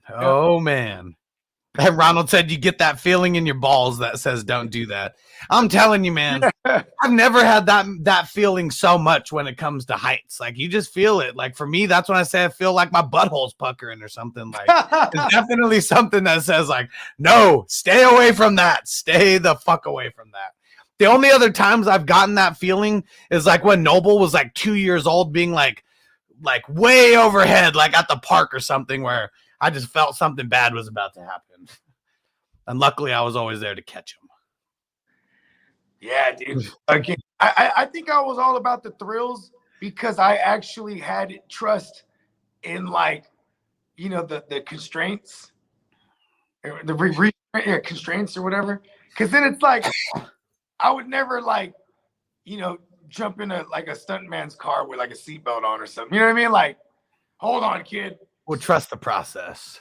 Yeah, like, you know what I'm saying? Like, I would, when you ride a roller coaster, you're safe. So it's like, you know what I'm saying? You can put your hands up. It's fun. You know what I mean? Yeah. And Team Money said, you see those guys skydive without a chute and land in the big nets? I've never fucking seen that. What? That's hell of an aim. Do I got to know math for this? Do I need to know latitude, longitudes? Because while I'm jumping out that plane, I don't know if I can do these calculations. And how big is the net? Oh my gosh, I have so many questions. I go out there, I'm like, all right, the wind's due east over here at 3,000 feet. But when I get down there, down to like, whatever elevation, I don't even know the terminology. Like do you got like 4 or 5 dudes over there just waiting with the net? They're like, all right, here he comes. Oh my gosh. Damn. And David said I did a free fall once. Never again. Oh man. We're going to talk about that more later because I want to hear about this free fall experience. But I just looked at the time and we got to get out of here because we got our podcast starting in a little more than an hour. So make sure you guys tap back in. And always like we do, Bogart, tell them where to find you at. Hey, you can find me at the GMM Network on IG. You can subscribe to the GMM Network on YouTube. The earth is my turf. It's championship week. Everybody stay alive. Survival of the fittest. Survival of the healthiest. Fucking Murphy's Law. And just be prepared. Let's get it. And hit me up, guys. Go to fantasyfootballhustler.com. We got the NFL playoff leagues starting very, very soon. You got to be an active Patreon member or you got to be active on as a YouTube member. So make sure you guys go get signed up on one or the other. Just go to fantasyfootballhustler.com. You get everything that you need. All righty, guys. We'll see you in like an hour and 20 or so. Peace. As I make my way, the fact I'm still alive, my claim to fame. It's no surprise I'm on a rise, finna stake my claim. Separate me from the others, cause we ain't the same. Ask my brothers from another, we ain't for play. Time is money, so we got no time to waste. Soon as this thing's moving, it can't be stopped. Blue bands in my pocket, call that juggernaut. Everyone in the world today takes everything you've got. Taking a break from all your work sure would help a lot.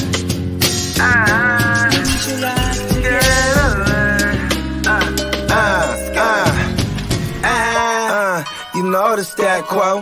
Finna get a bag, bustin' down that blow. Out of Easton, ho, where they know my name.